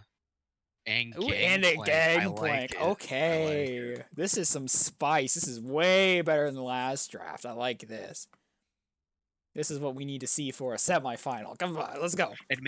Admittedly, I don't know if Gangplank's good here, but I just enjoy his presence, so I'm glad Exactly. Gangplank was picked. Dude, I'm waiting for a Aurelion Soul mid. Come on. It actually counters Vlad, not gonna lie. It's not happening. I It's think not. I don't It's know not though. what is he gonna pick Yasuo here? I don't know what else Karasi can pick. Oh, Oh, Rise. The okay. Giga Scale team. Look at They are that. going for the ultimate scaling of the late game here. Wait, I'm actually smiling. This game's gonna be fantastic. Yeah, it's gonna be very interesting. Although if Bradley screw it up early, we're not gonna see much of a game. Yeah. But even So then, I mean, they start coming online towards mid lane or mid game a little bit. Oh, I just got my yeah. ranked rewards. Cool. Oh, nice. Let him know. Okay, Flaunt we're those here. ranked rewards. We're good. We're good. We're good. Well, I did. I'm still sharing pro draft, so no one knows what rank I finished because it's it's not even the champion, the It's so victorious skin. So. patronizing when they give you the message. You know the message they give you when you sign into client, like congratulations on reaching X ranked. Mm-hmm. It feels so patronizing. It's like Oh oh shit. gee, My thanks. bad. Yeah. No one saw that, by the way, okay? Professional casting. I did not accidentally show my desktop. That would be crazy. Okay. Yeah. Silver one, by the way. So, I think we're gonna see a lot of action this game, especially with the are you champion. sure? I maybe not early. I think it's gonna be a lot like last game. If Bradley plays this correctly, they might even have to give up a dragon or two, which would suck. But I think that's what they're gonna have to do. You know what I'm really worried about? I'm really worried about this Vladimir. Every Yeah. time I see a Vladimir, I kind of just clench a little bit because that champion, when he starts going, man, Listen. it's almost impossible to stop. Listen, all they had to do was just pick the Aurelion Soul, okay? It counters the man, okay? I'm telling you. This is a soul main here. Look. There's also very much a possibility that we see some Rise ult shenanigans with Oh, Bradley. yes. Unfortunately, Nunu and Rise are not on the same team, but, you know. True, yeah. But if Rise just ports in Master Yi, I don't know how they're gonna be able Yeah, to that's what I was thinking. Imagine Ornn, like, just ease straight out of it, knocks up a whole team. Yeah. Yeah. Oh, he there's the hovers Yasuo Yasuo. pick. Yep. I honestly thought he was gonna pick it for a minute, but That he's would gonna have opt been in for the Rise. bad. I admittedly have not seen Karasi's Rise. I I have think no I clue. remember playing with him 2 years ago. When the Rise rework came out, Mm-hmm. Which and one? Like 17? when he got the new ultimate. Mm-hmm. Mm-hmm. Yeah. And What was I'll his? just say, it wasn't the best thing I've ever seen. But you know what? I have faith in him. What were you gonna say? What it was? His old alt. I had no idea what old Rise did. It was overwhelming power. I think it would. I don't know what it did. I think it reduced the cooldown of his other abilities Oh, or that's really increased the weird. damage or something. I can't remember. It was pretty complicated. Old Rise was pretty complicated. I guess his Q was nowhere near the same it was now, right? So reducing cooldown might actually make sense because his Q just kind of gets auto refreshed by any ability. So reducing the cooldown on that doesn't really make sense. Right. Yeah. Yeah. I have no idea what to think about Texas Western's team. It's better. It's definitely better comp wise, but I Than don't last know. game, yeah. I guess they're playing for mid game. They do have Well, okay. some scaling with Vlad, but Let's break this down a little bit, right? Yeah. So what we have in the top lane here is Gangplank versus Ornn. That's pretty much a farm lane for Gangplank. And Gangplank, I don't know how he is with the newer items. but if I know anything about scaling, is Gangplank scales hard as hell. He probably just buys Um, Triforce, right? so that's pretty much an even lane, right? Yeah, he's gonna buy Triforce for sure. Then we have Master Yi versus Nunu. I can't believe I'm saying that sentence. That's crazy. Um, Master Yi obviously scales very, very, very, very, very hard. Yep. But the Nunu, in return, has much better gank potential. Now, admittedly, Master Yi has options to actually gank due to the champions like Ornn, Ryze, and Maokai. So he has options to gank any lane with some type of guaranteed CC, hard CC, or soft CC. So Master Yi can still get some pretty good early kills uh, in the early game. And if he does, Um, that's going to be huge. it's going to be massive, right? And then Nunu, of course, this man's the gank machine. Mm-hmm. But I don't see much of these lanes having priority in the early game, so it's gonna be kind of rough for Nunu to try and gank earlier on. And plus, I the only lane that has any type of like CC, I guess Vladimir has soft CC, but you have to be right on top of him. Yeah. And then, of course, Gangplank has to rely on the barrel, so it's not very reliable CC. So it's going to be hard for Nunu to gank. Yeah, And for then we have sure. Vladimir versus Ryze. Um, that is like an LCS matchup right there. Yeah, if Mm-hmm. I've ever seen one. Um, but I would say it's gonna be more favored towards the Vladimir. Um, I don't know that for sure, to be honest. But with Vladimir sustain, it's gonna be quite tough for Rise to continue to stay in lane, especially Yeah. with since I'm pretty sure that Rise like short burst trades, but Vladimir beats him out in the more elongated trades. Mm-hmm. So that should be interesting to see how they play that out. And then we have the bot lane. We have Ashe Annie, CC City down there. And then we have Senna Maokai. So it seems like, yeah, Bradley's early game's gonna be very laid back, like last game, and then they're gonna try to look for more picks in the mid to late game. But now that Western Texas has a more insurance into the late game, um, I think they have a better. Oh man, it's so hard to say. No, Bradley does have a better late game due to the empowered Ornn items, For but sure. I would say that Western Texas has a better early game. No, I'm sorry, yeah, better early game and also a way better mid game. Yeah. But if you look on the side of Western Texas, this is going to be very heavily based off of if they can win the lane or not, right? And once they win the lane, then they're going to have to transition that lead in the mid game to beat Bradley somewhere around the mid game. If they go to late, it's less of a chance that they actually win. So pretty much, Western Texas is on a timer here. It's gonna be very interesting to see how they handle it. Yeah, they definitely are. I think their mid game is also pretty solid on the side of Western Texas. But that Rise and that Master Yi scaling is gonna put out and Senna is gonna put out Mhm. tons and tons of damage. That Ornn and Maokai is gonna be two big old bouncers, just Right. keeping the side of Texas just off of the carries. And I Mhm. think once again this will be another QSS buy for the ADC. I don't see why it wouldn't be. Um, so much Right. CC, so And so we can also look at the type of engage that both these teams have. We have the Orin Horn, and we have Ryzolt, I guess, if you want to call it kinda, engage. kind and Master Yi It just can running. be. Yeah, Master Yi running at them is the best form of engage. Mm. Don't at me.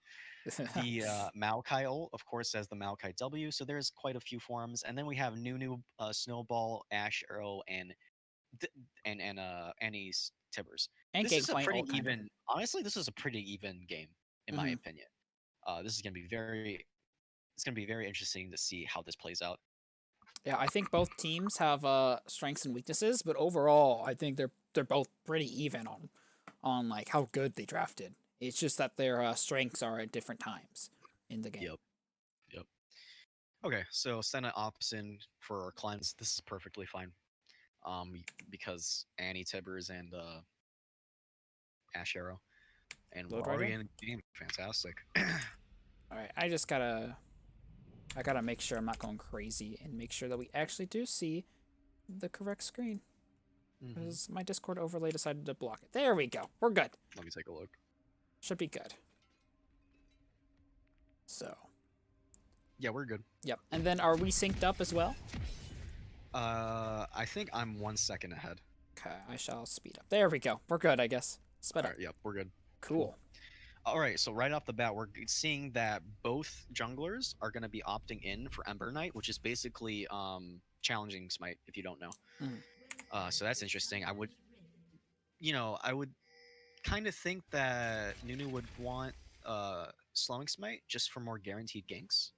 Because, like I said, there's not that much CC on the side of the lanes that Nunu wants to gank. But seems like he's confident with challenging Smite. Maybe 1v1 in E. I don't think so, but you never know. You're gonna see there's a culling on that side of Ashe. So the Ashe knows that they're not gonna be doing much in the early game because Senna also wants to farm. So I'm kind of surprised to see that the Senna didn't actually opt in for a cull either. They opted in for Doran's Blade, so maybe we might see more aggressive play from the side of Bradley, with like some Maokai plays. And then we see a tier start. Yeah, I was just gonna say Ryze. something about that. Yeah, that's actually really good for Ryze. So for people that don't know, tier used to cost 750, and it kind of functions the same. Basically, you use abilities to stack it up. Now you have to hit champions with those abilities to stack it, but it still functions the same.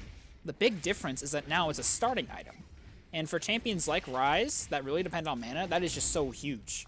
It really is. I mean, normally you would see him buying a Sapphire Crystal to start, right? Sapphire and refillable pots. So this is really just an upgrade for Ryze. Right. So yeah, a little bit of trading going on in the bot lane. A nice cheesy Maokai W. Is that what those little things are? Is W? Yeah, the little sprouts, the saplings. Getting a little bit of damage off onto that Ashe. Nothing major. And once again, we do see Ornn getting hit a little bit. Some grass procs going back and forth. But yeah, I like you said before, I think this game's going to play out very, very similarly. Words. Similarly? Oh, I think I didn't say it right either, I to be spread honest. it. It's going to be the same. It's going to be the same. Especially in the top lane. Yeah. Boom. Yeah, there you go. You know, we might be casters, but this talking's hard, man. This is so stupid. It really is, yeah. Yeah, and you can see that new Annie shield coming out. Basically, it used to give resistances, now it gives a flat shield, and it can be cast onto allies. So, you know, kind of makes Annie support a little bit more viable, makes it make a little bit more sense, because now, instead of just being able to give yourself some resistances, you can kind of protect your carry. So, you know, not a bad thing to try out.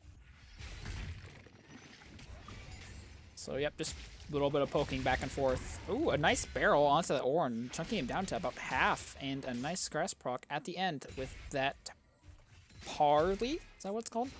Yeah, I think the Q is called Parley, yeah.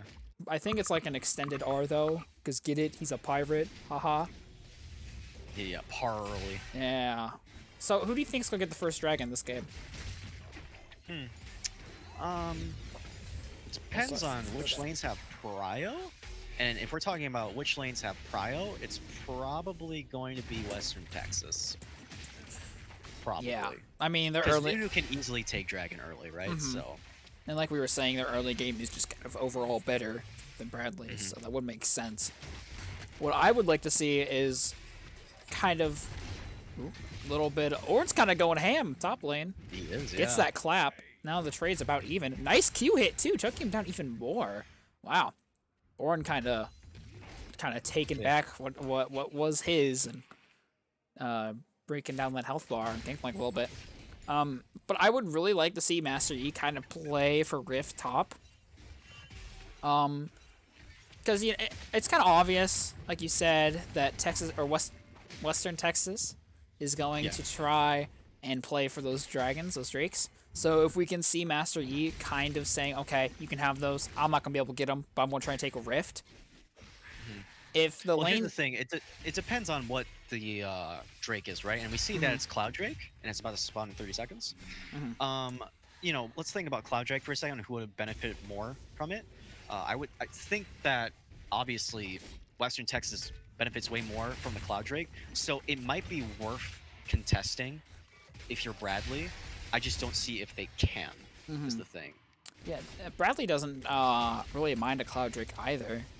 That Master True. Yi ult is probably going to be on, off cooldown basically when they want it. But things that are a little bit longer, like Senna ult, and I think Maokai ult is on a somewhat longer cooldown. Don't quote me on that. It'd be nice, and just not giving it, just not giving it to Western and getting that, 1 out of 4 for Soul, that kind of stuff. But I think Nunu might actually be walking there now. Most of his camps are gone bot, so he might be trying to use that bot lane pressure that they have right now. You can kind of see their bot lane is moving towards the dragon. Master E is topside, so he kind of just is saying, hey, you can have that dragon, and I think that's kind of the right thing to do. I would say that Western Texas are fine to actually take this Cloud Drake, and looks like they're going to do that right now. They're going to. They have so much bot prior right now, so no reason not to. Yeah. Master Yi, I mean, there's no way they don't know that this dragon is being taken right now. So, I don't think Rift's up right now, is it? No, it's not. No, not for another 2 minutes. They took that super early and just like right on the dot, to be Yeah, honest. that was really well played by Western Texas, just kind of realizing that they're able to. Master Yi, though. Western Texas noticed that Master Yi is topside. But, can Nunu do anything with this information at the moment? I don't think so. Yeah, I don't think so either. I mean, Gangplank is pushed up, so like he could technically walk down, but I think Yi just gets out. It doesn't really look like Vlad's trying to collapse on him anytime soon. So GG walking. Okay, just trying to get more vision. I don't know why Yi isn't trying to go for a gank here. Gangplank's super pushed up. He is. They got Ornhorn. Maybe it's because he's not 6 yet. Doesn't feel confident. I mean, still though, it should be a pretty good gank because there's a lot of CC on the side of Bradley to try and guarantee this. I say I would have at least attempted for it if I were them. Ooh, nice little bit of damage coming out here. Orn getting that knock up. No brittle proc though. Unfortunate. Yeah. Would have made that trade a lot better. We do see a Vladimir TP mid. Hopefully, Bradley can do something in the next 5 or so minutes that's down. Rise actually placing a pretty solid control ward. You can see in the jungle of Western Texas, just trying to push that vision as far as possible. We actually see something a little cheesy here. The bot lane's walking up. They might try to do something here. Might try to catch someone out. A little bit of damage going onto that Vladimir, not much, and it looks like they're just going to walk out. I'm really confused what Bradley was doing there. Well, what they're doing is look at the amount of vision that they have in their bot side jungle now. That is a huge amount of vision, and that gives them so much information, which is very essential to know when Nunu's about to gank. So they probably just went deep inside the enemy jungle to try and get even some more vision, and that's pretty essential. That's definitely what happened. So yeah, an ult coming out top. That is one tower shot that he takes, and honestly, it might be looking like there might be some kind of 2v2 coming up in the top lane. Both junglers are converging, at least around the general area. And we do see a little bit of trading going on bot, a little bit of damage onto that Maokai, nothing too serious. Yi is running into this Gangplank. Gangplank! Wait. Oh my god. It does get out. I thought Yi was going to teleport. Yeah. I was like, no way. Whoa. I don't know what happened there. I thought he would have teleported, but he didn't. I don't think Yi works like that. I have no clue how that ability works. I just know that he goes invisible and it tilts me. Yeah, that was kind of crazy. That was very, very close. That was a little spooky on both sides. Because if Master EQ did work like that, that would be an easy first blood. And we have Ash Arrow onto and that's what I was talking about. There it is. Yeah, that double stun, pretty massive. Finally getting that first Q, that first blood off. And I also I kind of mentioned this during draft phase, that the Maokai isn't that good here. Yeah. Because of what you just saw, right? He's gonna get easily poked. Hold on, gank coming. Ooh, yeah, we see a Nunu gank onto this Rise. Rise does have to flash out. He is here to help clean up. I don't know if he can 2v1 this though. No, not yet. Gonna have to walk out. Wow. Okay, that's 2 kills now onto the side of Texas, and that's really looking really rough for Bradley actually. Oh, and he does take a tower shot, but they can't do anything off it. Yeah, that was. This is looking kind of rough for Bradley early. They are 1.5 gold down, 1.5K gold down. Hmm. Not the worst, but they're slowly losing their gold lead, and that is not good, especially on the side of like champions like Master Yi and Rise and Senna. So Bradley here gonna have to look to stabilize. Either they just stop dying, or they try getting kills themselves. I would actually just opt in for just don't die anymore, Yeah. because like I said, I feel like Bradley just scales way harder than the Western Texas does. But with that being said, next dragon gonna come up soon, around 30 seconds. This is an Ocean Drake, which is actually really, really good for the side of Western Texas. So they're rolling pretty well this game in terms of dragons. It would be nice if Riley could get it, but it doesn't look like that since most other lanes are getting high priority. Hmm. Uh, so yeah, we're probably going to see an Ocean Drake here in the next couple of seconds on the side of I Western don't know. Texas. We might not. I think we might see a team fight because we I don't watched. think so. You don't think so? Maybe No. not. Cause I don't know. I just watched the bot lane did reset and they are kind of walking in the general direction. We might see something. I think they're clearing out vision to know when they're going to do it. I would not advise them to actually fight because I don't think they have the item. Wait. That is a stun. Yeah. Flash stun. Master Yi's just dead. Yep. And there we have Ocean Drake. So yeah, I understand that they wanted to gain vision to try and see when they were doing the Ocean Drake. But then Master Yi gets caught out. He didn't even use Flash there, so he probably didn't even realize that the Ash Arrow was coming. Got insta-locked, and that was guaranteed Ocean Drake. Oh, we actually see a gank coming in bot lane. Doesn't look like much is going to happen, though. So much spacing that Senna is able to pull off with her W. Rift will be dropped, though, and that should be tower down. Very, very close. No? Very close. It might actually be. He might be correct. That is tower down. And that is first turret on the side. We do see Rise kind of starting to do damage mid, though. Gangplank is fighting this Ornn. It's very, very messy so far. Ornn is in a very bad spot. Yes, he is. He should be able to make it out because he's Ornn. Walking into the barrel. Oh, he gets it. Oh, he slaps it. Nice little brittle, and yeah, he's out for now. There might be more, though. Master Yi is walking up once again. This might be a kill for Yi, but looks like Gangplank is going to back off. Yeah. Yeah, rough so far on the side of Bradley. They've had to give up 2 dragons and a few kills. But I think that's kind of what we predicted was going to happen. The dragons, yes. The few kills, no. They should not be giving up early kills, obviously. Yeah.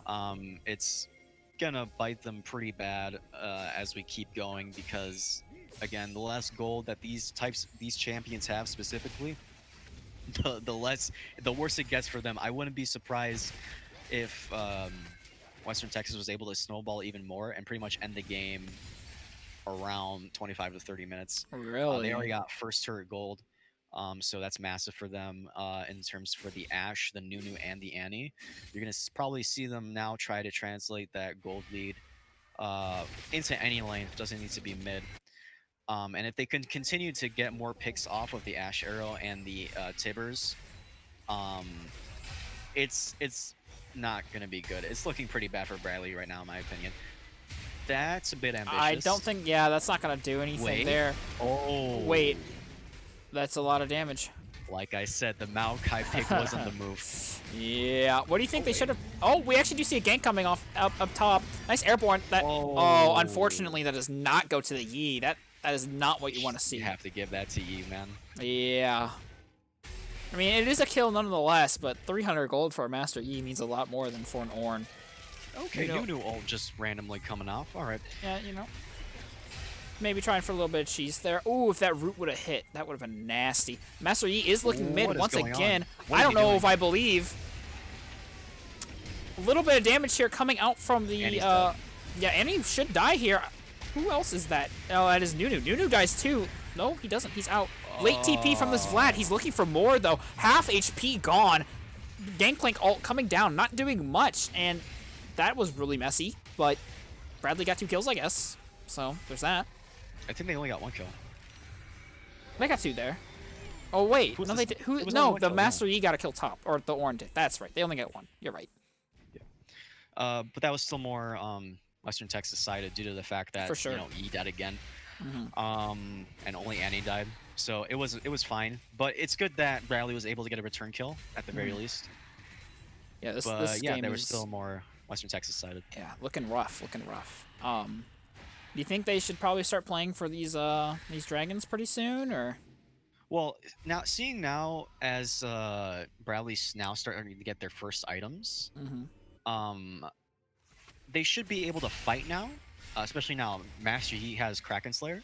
That's pretty huge on him. So they should be able to fight. It's just that I still see it going to Western Texas simply off the fact that they just have way more gold than Bradley does at the moment. Gotcha.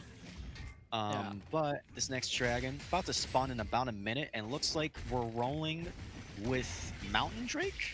Yeah. So Mountain Soul is pretty massive for both the teams, if I'm to be honest. So any of the teams getting Mountain Soul is going to be pretty big. Yeah, I'm really scared here. I do not like where Bradley is walking. I see a giant, big old Tibbers coming down and stunning an entire team. Looks like they do make it out of that choke in time. It's fine, right? They're just trying to get as much vision as they can to see when Western Texas will inevitably engage. This Ashe is kind of out of position here. What is she doing? This is not good. Wait. We're good. I mean, yeah, Annie's here to stun, but that is Ornn being Ornn. Doesn't look like it's going to be enough, though. Senna is on 1 HP. Another, not the best Dunu ult, but nonetheless, they might get a kill here. That is a double kill on the Ashe. That Kraken Slayer really putting in work. Master Yi is in. He might pick up a kill. He does. That is a flash coming out from the Rise. Should stay alive. That is a kill for Yi, I guess, and it was a shutdown, so that's something. Western Texas is going to get 2 turrets here. Yeah, that's a little rough, but I don't know. I mean, Master Yi has a kill now. That's good. That's good. But it looks like Dragon's going to go to the side of Texas, so... Not right now. Oh, he's starting it, is he? Yeah, he is. I mean, it's a new no. Okay. I kind of understand why he wants to. Looks like Yi's backing because... Oh, they want it? No, okay. No, Yeah, Yi's backing because, Bradley at this point can't contest the Mountain Drake now. And right now, it is going to be Soul Point at around 20 minutes. Yes. So 17 minutes even. Yeah. Yeah. We could kind of see that Ashe popping off damage-wise there. That Kraken Slayer. Can I actually see how much damage it's done so far? I can. It has done an extra 747 damage. That Kraken Slayer has. That's a great item. Yeah. That's a massive value coming out of the Ashe for that Kraken Slayer. Especially with Ginsu's already. I mean, those items just kind of go together like, like peanut butter and jelly, really. Yeah, they do. So absolutely. That's really big for the side of Western. And I'm looking at some of these builds, and I'm not saying it's bad because I don't think it is, but I'm really surprised to see Rise and both Senna opting for their mana items, that Mana Immune and Archangels, is it still called out? Yeah, Archangel's Staff now. Very surprised to see them opt for that first instead of a mythic item, but I guess it makes sense. I mean, for those two champions, they might as well be a mythic. It's kind of their core item, so. Right. Kind of makes sense. But, see, Western Texas getting the Rift Herald here for free, which means that if Bradley misstep again or lose a team fight, I think they're going to lose a little more than some towers. Yeah. And looking as how most of the team fights has gone, I don't know if they can actually contest Western Texas at all. They need to focus down the Ashe. What is going on? Master Yi is in. Ornn ult does come through. Master Yi avoids a lot of CC. Nunu does get knocked up. Ornn is in, tanking a lot of damage here. Master Yi is on half health, and so is the rest of the team. I don't think this is something they want to take. Vladimir's running in. This should be an easy kill for him. On to that Master Yi. Yeah, he is going to die. Maybe? No, he's not. Ooh, very, very close. That Vladimir ultimate almost killing him. Yeah, this is rough. Yeah. Let me just explain what happened there. It looks like Bradley wanted the engage, and the engage, you know how you're talking about how like Master Yi can just walk at them? They went for that approach, except they're at least 4K behind, so I don't know if that was the correct approach to engage it. Yeah, that doesn't work like that, unfortunately. We do see a little bit of poke coming out here. Vladimir is a little under half now, even after healing off of his Q. That is going to end the siege, but that's still inhib tower. You know, Anthony, we've been very focused on the Yi, but we're kind of forgetting that there's also a Rise in this game, and you just saw how scary he can get, especially with team fights, elongated team fights. Western Texas almost misstepping there, and almost it cost them their life. But they still were able to get tier 3 tower. I don't think they were able to get inhib.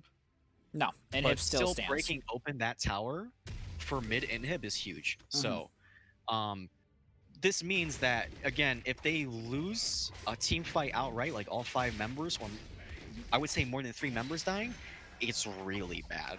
Yeah. Like, it's like game losing. Like, I think we're already super close to game losing on Bradley's side, even past the idea of losing an inhib. Especially with Baron on the map now. If Texas gets a kill or 2, that is also Baron. Baron can't happen, especially if it's a kill on the Yi or the Rise or the Horn. I think especially if the Yi dies, there is no challenging Smite, so they cannot challenge the Smite onto the Baron because there's no one to smite. So if they wanted to go for a Miracle Seal, it'd be really hard. Yeah. So I would like to see Western Texas actually try to just threaten Baron here, and they have more than enough resources to actually do so. I really like them sending down them Gangplank down here. Rise is not behind, by the way, so he does kind of need to respect the fact that Rise is not on the map. Oh, here we go. Oh, okay. Well, there's a kill mid, and Rise has to back off. We kind of missed that fight, that trade mid a little bit, because the camera is like, hey, someone's getting stunned mid. But yeah, yeah, you can see that damage from that Rise starting to come out, and that is good for Bradley. Orin's not taking any damage today. Yeah, he decided. tickling the Orin. I think they should have actually as soon as the Master Yi did, I think they personally should have went for the Baron. Holy moly, Rise is dead. I don't know why he needs to send for him. I guess they're setting up for Dragon, so it is kind of necessary. And the fact that Rise is now dead means it's more than likely that they just end up getting Mountain Soul here. Yeah. Only 10 seconds left on that Dragon until it spawns, and this is going to be rough. Giving up Dragon Soul as well, having the 10% extra health as a shield on every single champion on the team. That's going to be hard, especially with the idea of Master Yi and Rise as these hyper carries. Now they have to chew through even more health to try to win those team fights, and I think that's going to be massive. So this game is pretty much over, in my opinion. They're going to go ahead and get Baron here and just run it down mid, and they should be able to win off that. The only way they lose is they lose the Smite fight at Baron, or Rise gets some like really essential like E's and Q's off.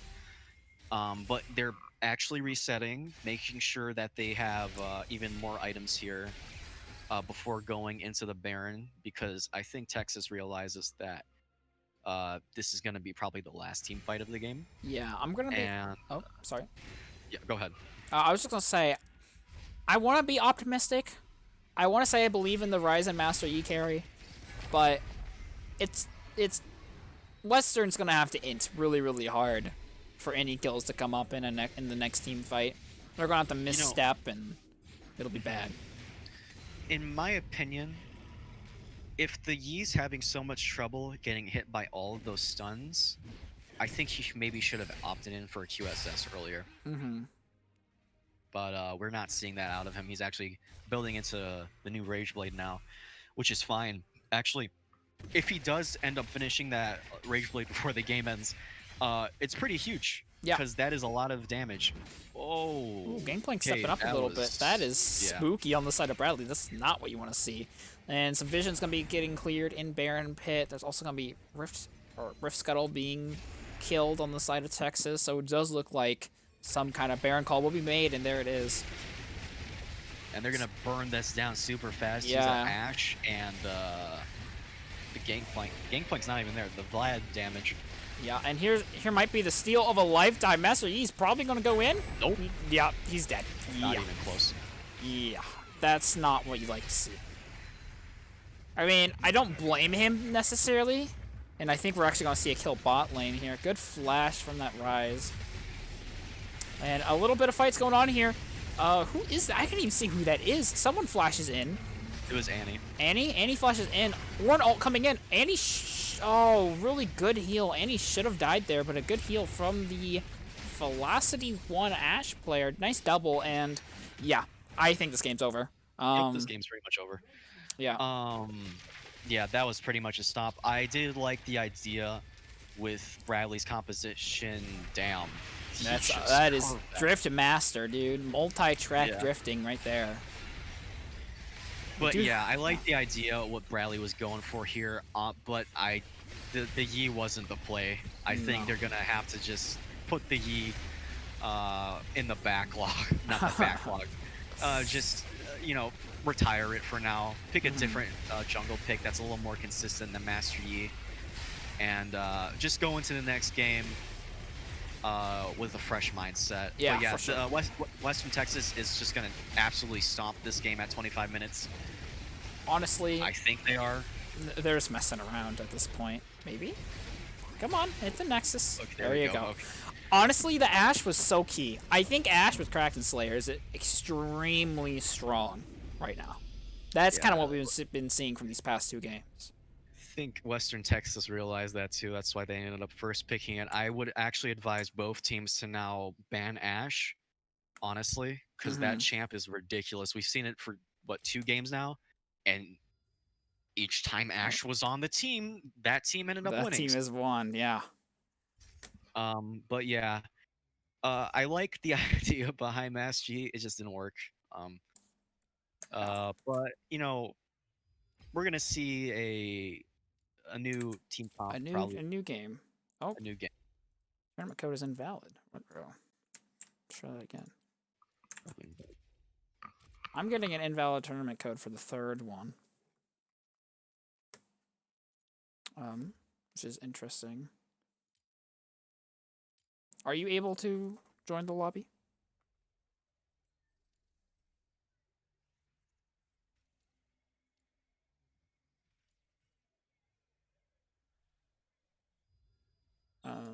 Okay, cool. We got an invite, guys. Perfect. Okay. Okay. I would like to see Bradley actually take a minute here to discuss this last Yeah. game, because this is a best of 3, by the way. So this is going to be the last game for the semifinals to see if they will be able to make it to the GG Leagues finals. Right. So I think they need to slow down here a little bit, and then you know, see what they want to do for this last and final game. I think they should do something similar to what they did with the first game, which is the 3 front kind of 2 front line, 1 kind of pseudo front line. He's more of the engage. And then the 2 carries. I thought that was a really good idea. I think letting Karasi and NyanDiamond on the 2 on carries is fine. Yeah, for sure. Also, I hate to say it, but I'm going to need you to hold down the fort real quick. I will be right back. Sure. All right. So, draft is going to start soon. Yeah, what Bradley basically needs to do is just detilt. That was a pretty tilting game for Bradley. I think there needs to be Ashe ban on either side. More on Bradley. Well, probably Western Texas is probably gonna ban Ashe, cause Bradley's first pick. So if Ashe ends up getting through, I can already see a first pick Ashe. And okay, cool. They are going to start the draft, I think, right up. Never mind. Okay, Western Texas is still not ready. Or they are ready. I don't know if you guys can see this. They're talking in chat, and it's either Western Texas is ready or they aren't ready. But yeah, I think Ashe is going to be heavy priority and pick ban for this drafting phase. Yeah, I'm not sure what they're going to do. I think what Western Texas did last game was completely fine, picking pretty lane dominant champions that are actually consistent at doing what they do. That sentence didn't make much sense. Sorry. Going to the draft phase, they are banning Lucian again with the Shen ban. in response, they're always banning Shen. Let's see what Bradley bans here. Feel like the major component to their loss was definitely the Ashe plus Annie, but they're still gonna ban the Cassiopeia. Interesting. I don't agree with it. I don't think they should be banning that, but anyway. We're gonna see a ban from Western Texas. I'm gonna be very surprised if Ashe isn't a ban here. Banning the Yone again. Is Ashe actually gonna get through the pig ban phase here? Is this actually happening? We're about to see what Bradley bans here. If it's another mid laner, I'm gonna be kind of surprised. Okay, they banned the Nunu. That makes sense. There we go. I am back. Welcome back. Yeah, we do not see an. Oh, there's the Ashe ban. I was gonna Yeah. say if Ashe gets through this pig ban, I'll be very surprised, but it does not. And they're gonna opt in for Caitlyn. I haven't seen Caitlyn too much this season. I don't know how she works Yeah, for I think it'll be interesting with itemization the items changes. that she Mhm. has. But yeah, I was kind of thinking when I was gone, like Bradley's first pick, so they don't want to ban the Ashe, but it's probably not going to make it through, and that's exactly what happened. Yeah. So See what Western Texas respond. They're picking Annie. the I mean, Annie the Annie did again. great. Yeah, the Yeah. Annie did great last game. Hopefully they don't pick Maokai into it again. We'll see. Probably the AD pick here. I'm thinking Jin or Spicy, maybe a Vayne. Ooh, okay. It wouldn't be good, but maybe a Vayne. That'd be spicy. But I'm thinking a Jin here, probably, most likely. Even though it didn't work too well in game one. I don't see what else they can actually pick here. A Varus? Okay. Whoa. Okay. Okay. I haven't seen that in like a year, but it's fine. Yeah, I haven't. Oh, Varus should be pretty good with the Kraken Slayer He does attack thingy very quickly. and the new Rage Blade. Mm-hmm. So actually, Varus should be really interesting here, especially with the his passive. I guess what item Magic did damage, we? true damage, Yeah. all that. What item do we think Caitlyn's going? Probably that what I would wind want to force, say whatever it's called. no. I want to see him, see her build. Uh, Either what was the item? Yeah, the Tank Slayer for sure. Kraken Slayer. They, yeah, I think Kraken Slayer, whatever it's called. God damn Yeah. The it. one item everyone's been building. So we're seeing the Thresh pick here. Oh, and the They get the Victor Victor. again. Blind picking Okay. Victor though, Might as a well. little bit sus. Not gonna lie. Really? Yeah, I don't think blind picking Victor is a very good idea, just because Victor can be so easily counterpicked. But we'll see what Western Texas ends up responding with here. I wouldn't be surprised if it's the Galio again. Mm-hmm. And I'm actually gonna predict that it's gonna be the Galio again. Yeah, Galio. Oh, it's a Eh, rise of their what? own. Okay. They're They're gonna kind pick of just Rise. coming out here, aren't they? They can flex this, by the way, either top or mid. But Mm-hmm. we'll see what Western Texas ends up banning here. They can either ban the top or the jungle this time around. Bans Volibear. That's a really good ban. They remember it from the first game. They don't want to deal with it again. They don't want to deal with Gonna ban Gangplank. Gangplank. Okay. They respect the Gangplank. Didn't want to deal with it again. They're gonna ban Ornn. That's a very huge ban. Yeah. Taking the Ornn off of SingleEgirl. He's been playing it all series and to an okay extent. So we'll see what Bradley ends up putting SingleEgirl on. Skarner. Skarner ban. I guess I don't want to see it. He didn't do that much first game though. Yeah, I don't know why they banned that. I Yeah. think that was just like I don't know what to ban, so just ban Skarner, I guess. Probably. I would have liked to see a Galio ban personally. Well, maybe they're banning Skarner because they maybe have a different composition in mind. Maybe they have less frontline Gotcha. with the next two picks they have in mind. So maybe that's why they banned Skarner. They're gonna take the. I was actually gonna say they should pick Scion for a SingleEgirl. Now I don't know what a SingleEgirl picks, to be honest. Maybe Poppy. I don't know. Do they We'll play any see. Fiora at all? Or He's been playing tanks the entire season. ah, There's no way. There's no. Mordekaiser Wait a there. minute. There you go. More? Come on, lock it in. Um. Yeah, I guess you can pick Mordekaiser here. This is very rough. This is a very rough team composition from Bradley so far. Yeah. Okay. Now they're picking for jungle. Let's see what they pick. Maybe the jungle pick is just. They need some kind of engage. Right now they're going off Thresh Hook, and I don't think that's enough. That is not enough. You are correct. We'll see what's gonna happen here. Oh boy. Oh boy, the tensions are rising. I have no clue what they're gonna pick actually. Hecarim. Okay. Okay. Okay. Going for that triple Not Shadow Isles bad. comp. Okay. Okay. I Pretty good. like it. Yeah. I like it too. Still looking a little rough. Yeah, In the not draft on perfect. Bradley's side. Not perfect. We'll see what Western Texas responds with that jungle pick. I don't know Um, what counters Hecarim. the only thing I could think of is Poppy, but nobody plays Poppy, so Yeah, no Poppy jungles here. we'll see what they Maybe they're pick. gonna go Another with front Nunu again? line. Oh wait, we banned Another it, yeah. they banned it. Yeah. Another front line would be good on the side of Western Texas, and they opt for Kindred. Kindred. Wow. That is not a good pick in my opinion, because Hecarim can just Push her out. shove them out of the ultimate, Mm-hmm. even fear them out of the ultimate too. I don't think that's a good pick on the side of Western Texas. So we're seeing some pretty big flaws in both of these team compositions. Mm-hmm. This is going to be very interesting. So let's break this down lane by lane. We have Mordekaiser versus Scion. Scion is just, I think Mord wins that, right? He should, right? Mord into Scion? Scion, yeah. I think so. I think he So, definitely at least scales better in the 1v1.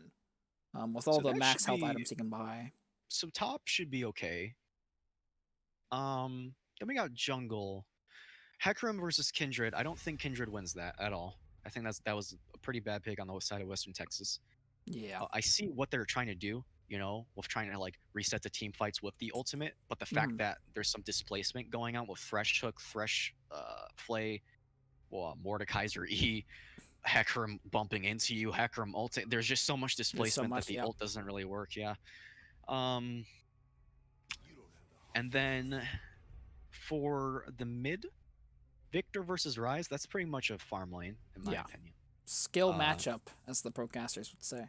Yeah, so they're both going to try to scale into the late game. Mm-hmm. And then we have bot lane. I'm just going to say, I don't like Thresh, usually, unless you're hitting 20 hooks a game. I don't like Thresh picks at all. But if Drigov can pull it off, then power to him. But Thresh Caitlyn's pretty good. Thresh Caitlyn is good, but again, you have to be landing CC, right? So yeah. We'll see how that works. I do like Western Texas's bot lane better with Varus, Annie, again, the double CC. So we'll probably see Caitlyn opt in for cleanse again before the game starts. Yeah, nothing too out of the ordinary. If I were to say who is most likely to win this game, it depends on how the laning phase is going to be played, because I think Bradley has a better mid-game composition, in general, but I think Western Texas has a much better late game composition. So it's going to be interesting how both teams play out this early game. Again, it's going to be all up to the early game and seeing how both teams play out this game. But I mean, when it comes to seeing how teams play out the games, what we were saying last game kind of applies, just in the inverse effect. We were saying, Bradley has a really good late game. They just have to get through the mid game. The roles are kind of swapped now, so maybe we'll see the same kind of events that happened last game. Only the roles will be flipped. Hecarim's not bad at taking dragons. He's not the best. He's not Nunu, but he can kind of do them early. So if we can get that, if Bradley can get that lane prio and get those lanes shoved so that it gives Hecarim that space to take dragon and or the other bodies that need to come help him damage it down, I think we can kind of see the snowball effect that we saw last game on the side of Texas. Mm-hmm. Yeah. By the way, it's been bothering me this entire time. Is that a Roomba in your room? Like, by your guitar? That thing? Yeah. Yeah, it's Roomba. Oh, nice. I was just wondering. It was just kind of lame. It's just my giant hockey puck, actually. Yeah. No, it's great. Okay, get a Roomba. Okay, we got this as a present from my mother. Okay, it was gonna run around upstairs. We got it half off. Thing's great, but it munches on cables. I know. It munches on cables like a madman. So I kind of have to be careful, and he's kind of sitting there. I think it has a name, but I don't remember what I named it. I think it's just called Roomba. You know, very creative. I know, I know. Got, I got a name for you. What's up? Name it Ronnie the Roomba. Ronnie the Roomba. Ronnie the Okay, Roomba. his I name's like. Ronnie now. Uh, Go. I have been suggested DJ Roomba as well. I don't know if you watch That's a Parks good and one Rec, too. Yeah. but I don't have a speaker to put on him, so Damn. I You don't should know. look up the Michael Reeves. Have you seen the Michael Reeves video? Mm-mm. Oh, you gotta look up the right Michael Reeves video as Aruba after this. But back to the game. Um, yeah, I feel this one's gonna be a close one though, Yeah, I think so too. because I feel like there's a lot of room for error in both of these team compositions because they're kind of hard to execute. Mm-hmm. So it's going to be really interesting to see how both these teams play it out. I'm still worried about the bot lane. If there is any way that Bradley gets hard stomped like they did in the last game, it's going to be because of this bot lane. So uh, we'll see how this turns out. Um, Yeah, I am a little concerned too, like you were saying, but I really think that if Caitlyn can play around her headshot and her traps and Thresh hits a hook on that Varus, he's dead. Like even with Annie's shield, I think he just kind of dies, or at least gets low and then a flash out. I Um, don't see Varus ever getting hitting by but getting hit that's by hook that's the though. problem. He has to get hooked to begin with. Yeah. So yeah, it will be rough. If they can get a gank, early gank from Hecarim, pushing that Varus forward with Hecarim's E, I think something could happen there, but it's gonna be rough. This game's gonna be super close. Yeah. So, you know, if anything, what Bradley needs to do is I feel like they have it's so hard to say. Yeah, Feel like Karasi has been the most consistent player across all these games so for far. I can agree with that. So I feel like they should focus way more on getting the mid lane ahead Mm-hmm. because, if we saw anything from game one, Victor's kind of ridiculous late and it's very hard to win against him once he reaches the late game. Mm-hmm. So it's going to be very interesting to see who they try to play around. The Hecarim has some pretty decent ganks ahead of him, except in mid lane. It's kind of hard to get some ganks off. The Rise is pretty immobile, but he does have soft CC with the W, so it does kind of make ganking way harder for the Hecarim.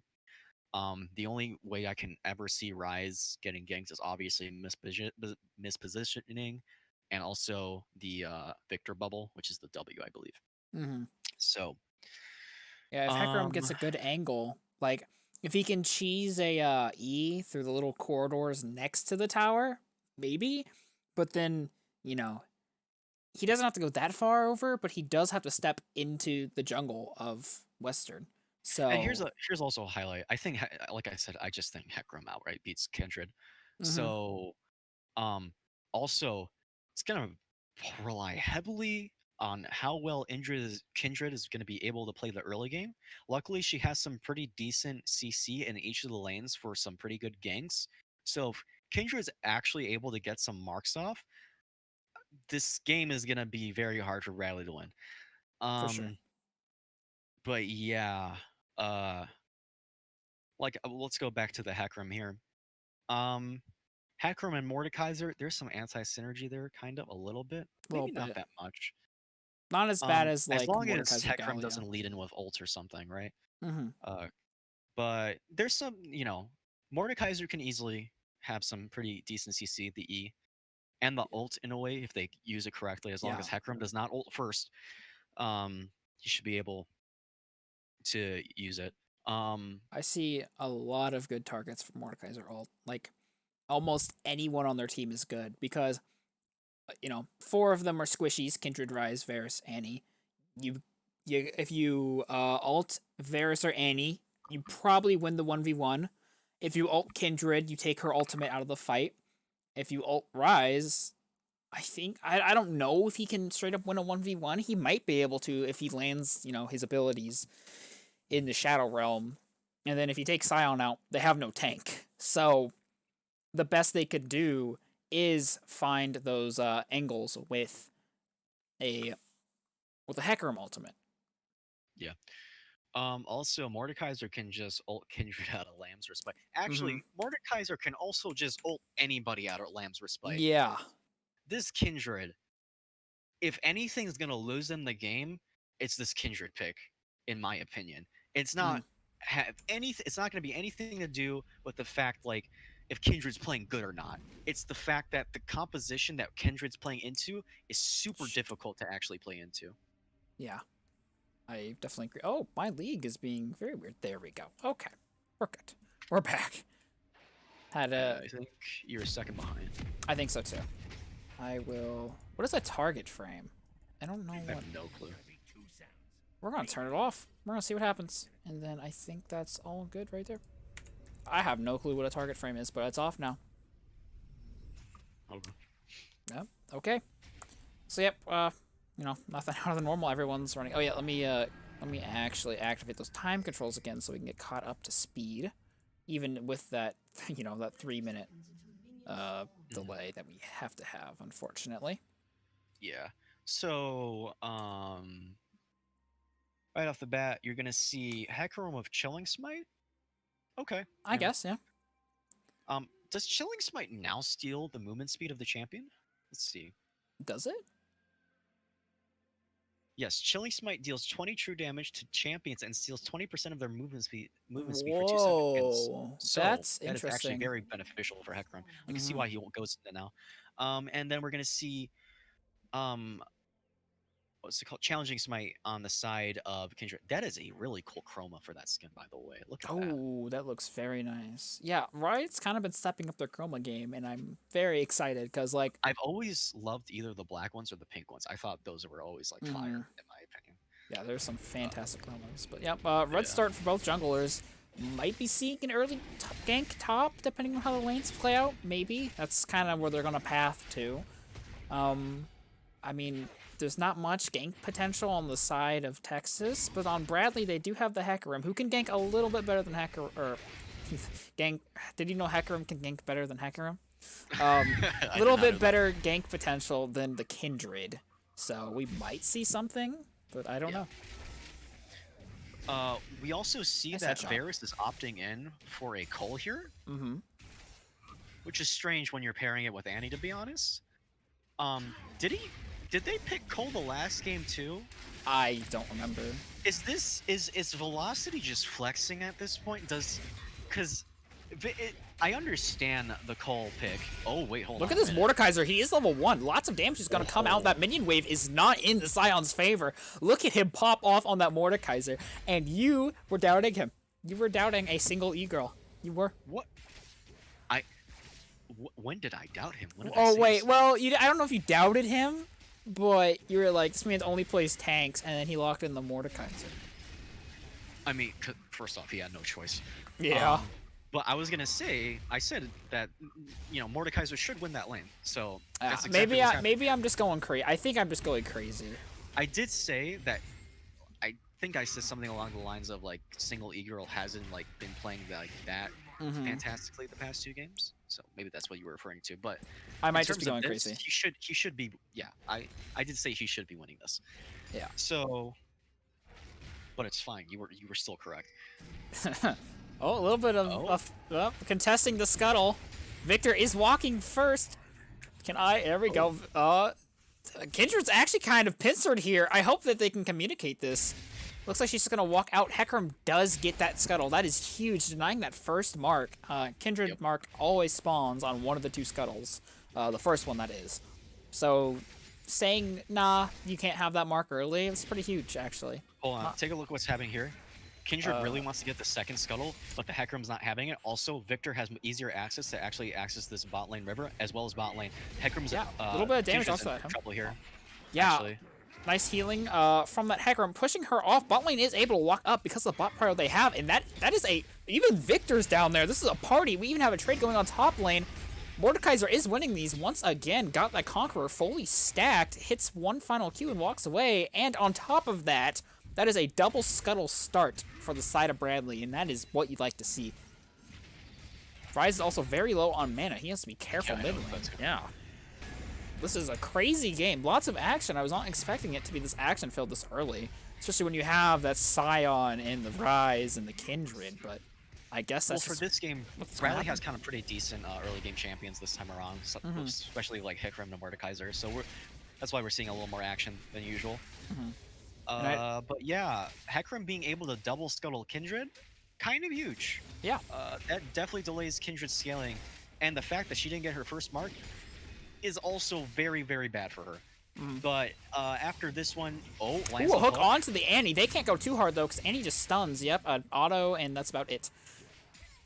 Annie is looking for a stun here. Very good net away. Ooh. That is half health on that Annie. This lane is not going like it did last game. And honestly, right now, I would really, really like to see Hekrim pathing bot. He is pathing top. He must know something I don't. But I think a dragon here is kind of close to free.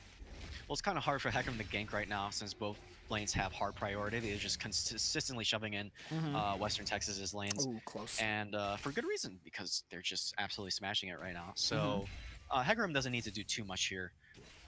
But after this reset in mid lane, I would like to see him to try to go, or for them to communicate a gank in mid lane. I do want to see Karasi get ahead here.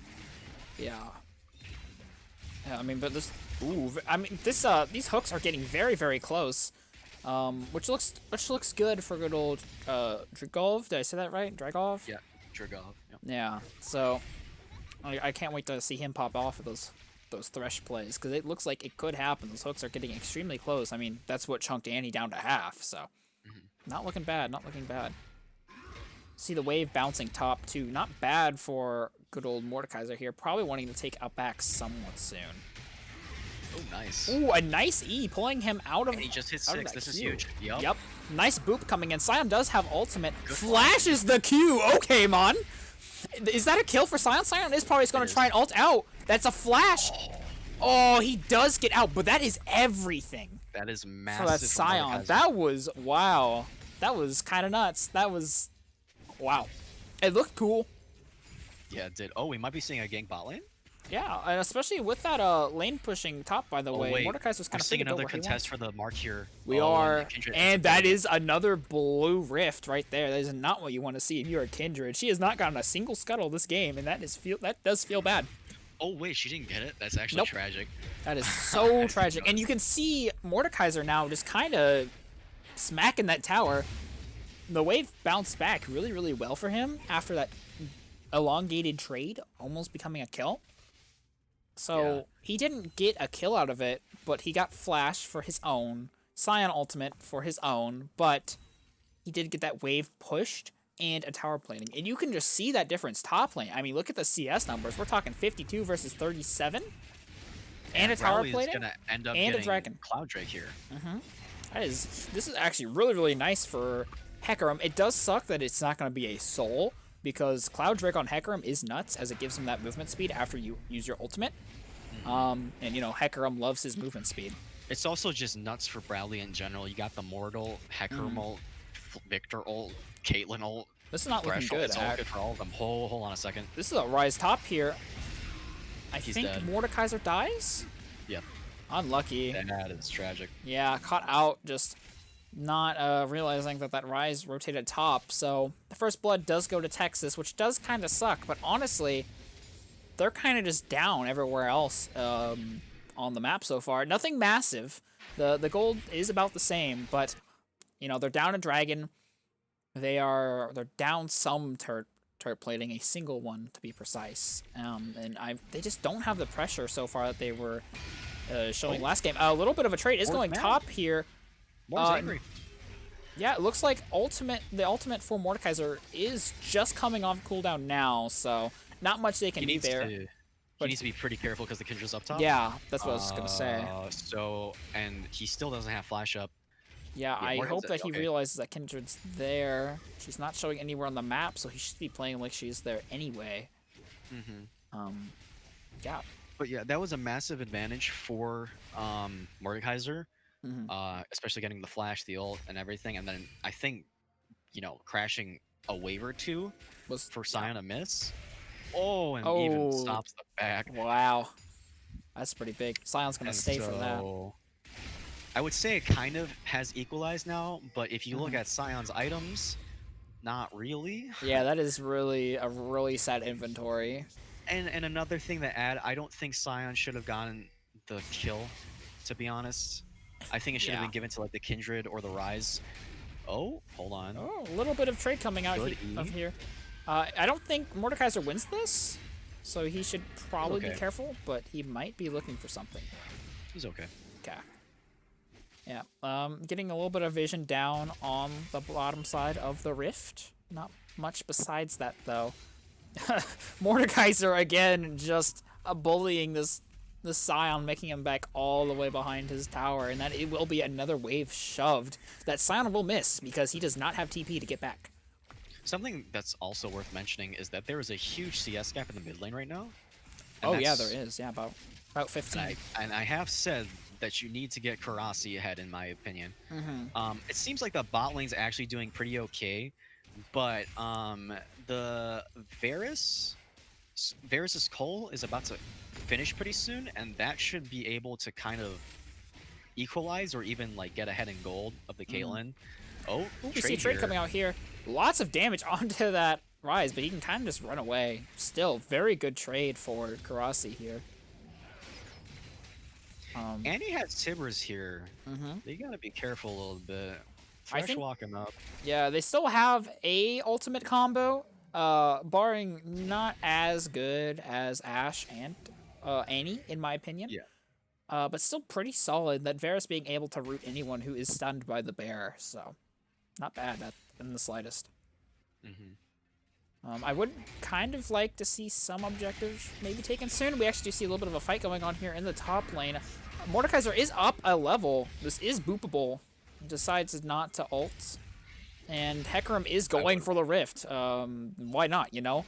But probably they know know. now. Yeah, they now know that he's on it because of that ward, but Kindred's just gonna give it up and go bot anyway.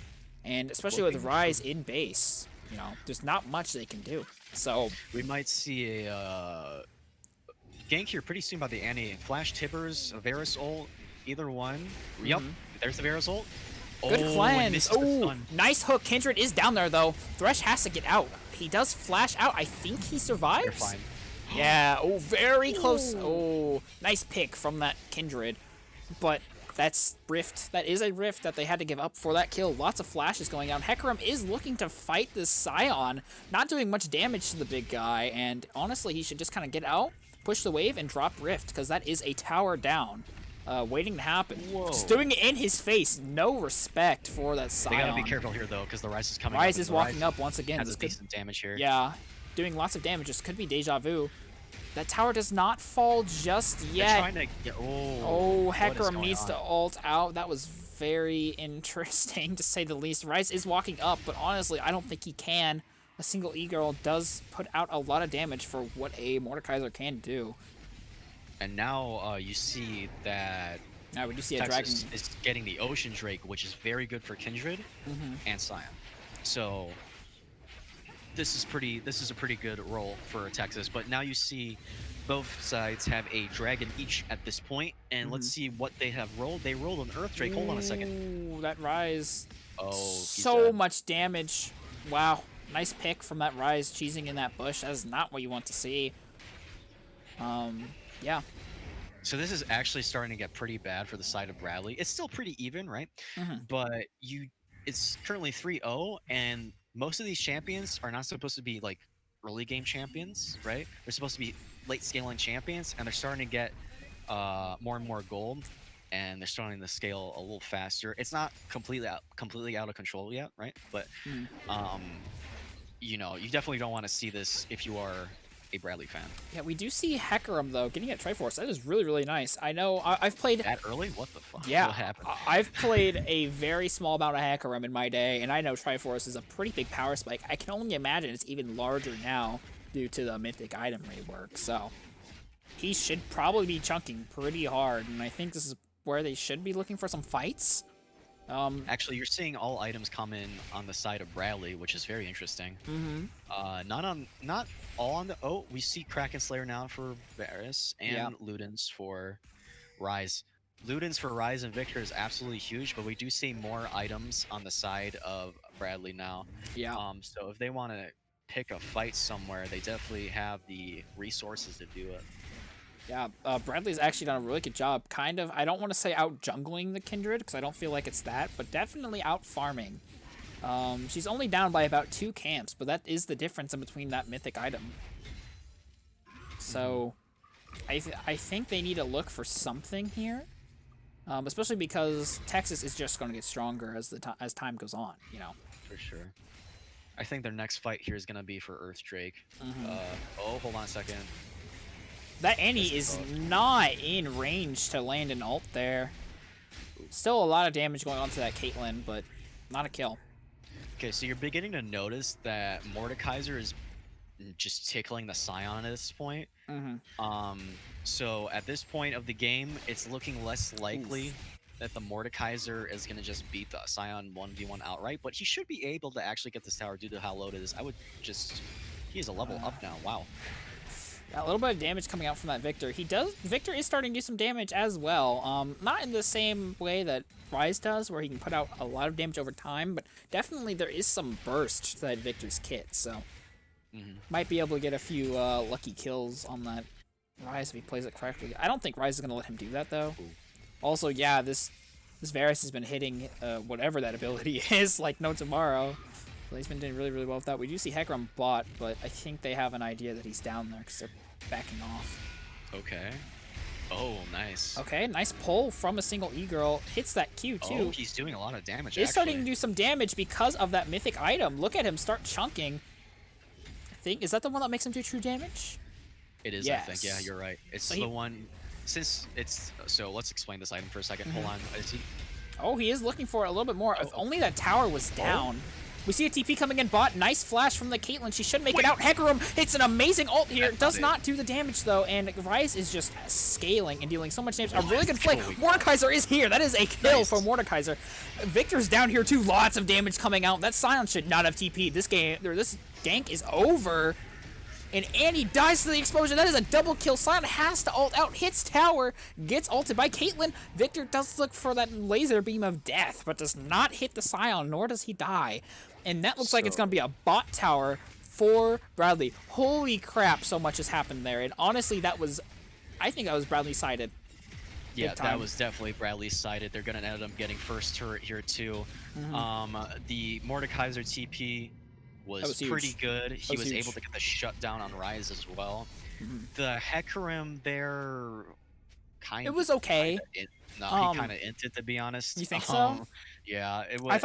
I think he should have waited for the Mordekaiser to come in, and then he should have gone in. That ult was decent. It did knock, I think it was the Rise, knocked it just far enough but there was no follow-up afterwards. That's true. To even do anything, and then he ended up getting stunned and dying. Oh, hold on a second. Oh, speaking of stunned and died, that root and stun comes out. Caitlyn just dies. And it looks like Hecarim's looking for a fight here against Scion. This is a really bad idea. That is a 4v2 right now. At best, lots of damage coming out into that Annie. It has to crunch her stopwatch. Mord's looking for more. The Rise is kind of just alone here. He will get a kill. He has to flash for it, though, and that should be a kill. Dead. Don't take that. Don't take. There you go. Wow, okay. About half of Victor's health gone before he does fall there, but nice pull onto that Scion. Doesn't really get much. A good hook. This should be a kill. Gets stunned even with the flash. Has to ult out, and that's not what you want to see. This could be a dragon retake. Probably not, actually. Hecarim is dead. Might be a few kills, though. Good flay. Ooh, looks for that. Too late. Yeah, a little bit too late. I think this is really, really bad for this Mordekaiser here. Seeing a bit of what we saw first game. Never mind, Kindred has to save herself. Mordekaiser will live for a little bit longer, still falls in the end. And yeah, I think that fight was just too drug out. I think once that Scion ulted out, that should have been the end of it. So once the Hecarim died, it was essentially Texas's dragon anyway. So after they got the Rise there, I don't believe that she should have actually tried to contest. Yeah. Especially since Kindred has Lamb's Respite, so she's able to actually just kind of reset the fight, even if they're about to take it anyway. And yeah, so that wasn't going to be a winning fight on Bradley's side at at all. You saw Victor even put ult out on there, and then there was also a late ult by Mordekaiser. He was so close to ulting the Kindred before the smite went off, but wasn't able to. And then on top of that, he was not able to kill the Kindred before they got out of the Death Realm. So yeah, it was just that was pretty much a disaster for Bradley. That's probably the worst way that could have gone for Bradley. yeah. I think the Rise kill was really good, but they should have just stopped chasing after that. Is really what it comes down to. And there's a control ward city in that push. So many. Are they not gonna kill the other one? Oh my god. We're not gonna mention it. It's fine. Oh, Victor's going. We're good. Victor's the hero that we. No, he's not. No. It's. Nope. Is it? It is still there. Okay. No. I just want to take a moment to mention something here. Out of every single game that we have watched and that has been played, Mordekaiser's in trouble here, by the way. Hold on a second. Let's see what happens. Yeah, he needs to get out. That has a lot of damage going down. He's gonna have to Death ult. Yep, ult that. He does have a lot of damage coming out. Rise is gonna get a heckin' one shot. Now he's 1v1ing the Kindred. He still has his W shield, I think, and Kindred just dies. Oh my goodness! ASingleEgirl coming out, showing that he is more than just an or she is just more than just an e-girl, and getting a double kill top lane. That is actually huge. That is a That is a shutdown and a kill. And a missed ult by Varus. And a missed ult Varus. And a tower. Whoa, Thresh is in. He does miss hook, but wow, that Victor damage is insane. Hecarim's here to follow up. Half health the Annie. This is Baron. This is huge, man. Oh my goodness. Bradley just took off the gloves, took off the belt even, and said it's slapping time. And that's exactly what happened. Let's break down all of what just happened there. Let's start with the itemization. So the reason that Mordekaiser was able to win that so easily was because of the item he has, which is called Riftmaker. Riftmaker allows, since Mordekaiser likes elongated trades and elongated fights, he was able to actually make so much value out of that Riftmaker, and he was able to 1v2 that. Two, there was some major mispositioning errors going on the side of Texas. They looked like they wanted to go on the Caitlyn, and once they missed the Varus ult, they still wanted to, I don't know. They were still like looking for some kind of fight. Yeah, it looked like, I think that Annie flashed on top of the Caitlyn or something. Yeah, something weird. I can't remember it exactly, but it looked like they were still going for something. And, you know, after you miss that Varus ult, you should probably just... Actually, no, I remember what happened now. They missed the Varus ult, and then the Thresh saw the opportunity to actually engage, which was a good call. That's right. Yeah, he was like behind them. Coming topside. Yeah. He like flashed over the wall, flayed into an ult, and he missed hook, but like it didn't matter. He was the Texas was just so just spread apart, and Hecarim was able to come in, half health that Annie, push her into the team even more. Crazy. Honestly, we just saw outplay. Is what I like to think. You know, obviously there are reasons why Mordekaiser was able to 1v2, but at the end of the day, the man still 1v2'd. Like, that was just a huge clutch moment. So the reason that play was honestly ended up being so successful was because of the top lane play that happened. They were able to do a lot of those plays because of the Mordekaiser 2v1. Yeah, for sure. It just gave them so much room in the middle lane, because not only do they have a Mordekaiser who's pushing top, it's a 3v5. So we're gonna see Drake probably go to Bradley. What is Texas planning to do? Take top tower, I guess. Interesting. What do you think about that? Yeah, even Bradley's picking. Yeah. Why? I guess I'm not sure what the plan is here. I guess they're giving up Dragon. Okay. I get giving up Dragon. Sure, you just lost a team fight. You know, Bradley's really strong. Face race?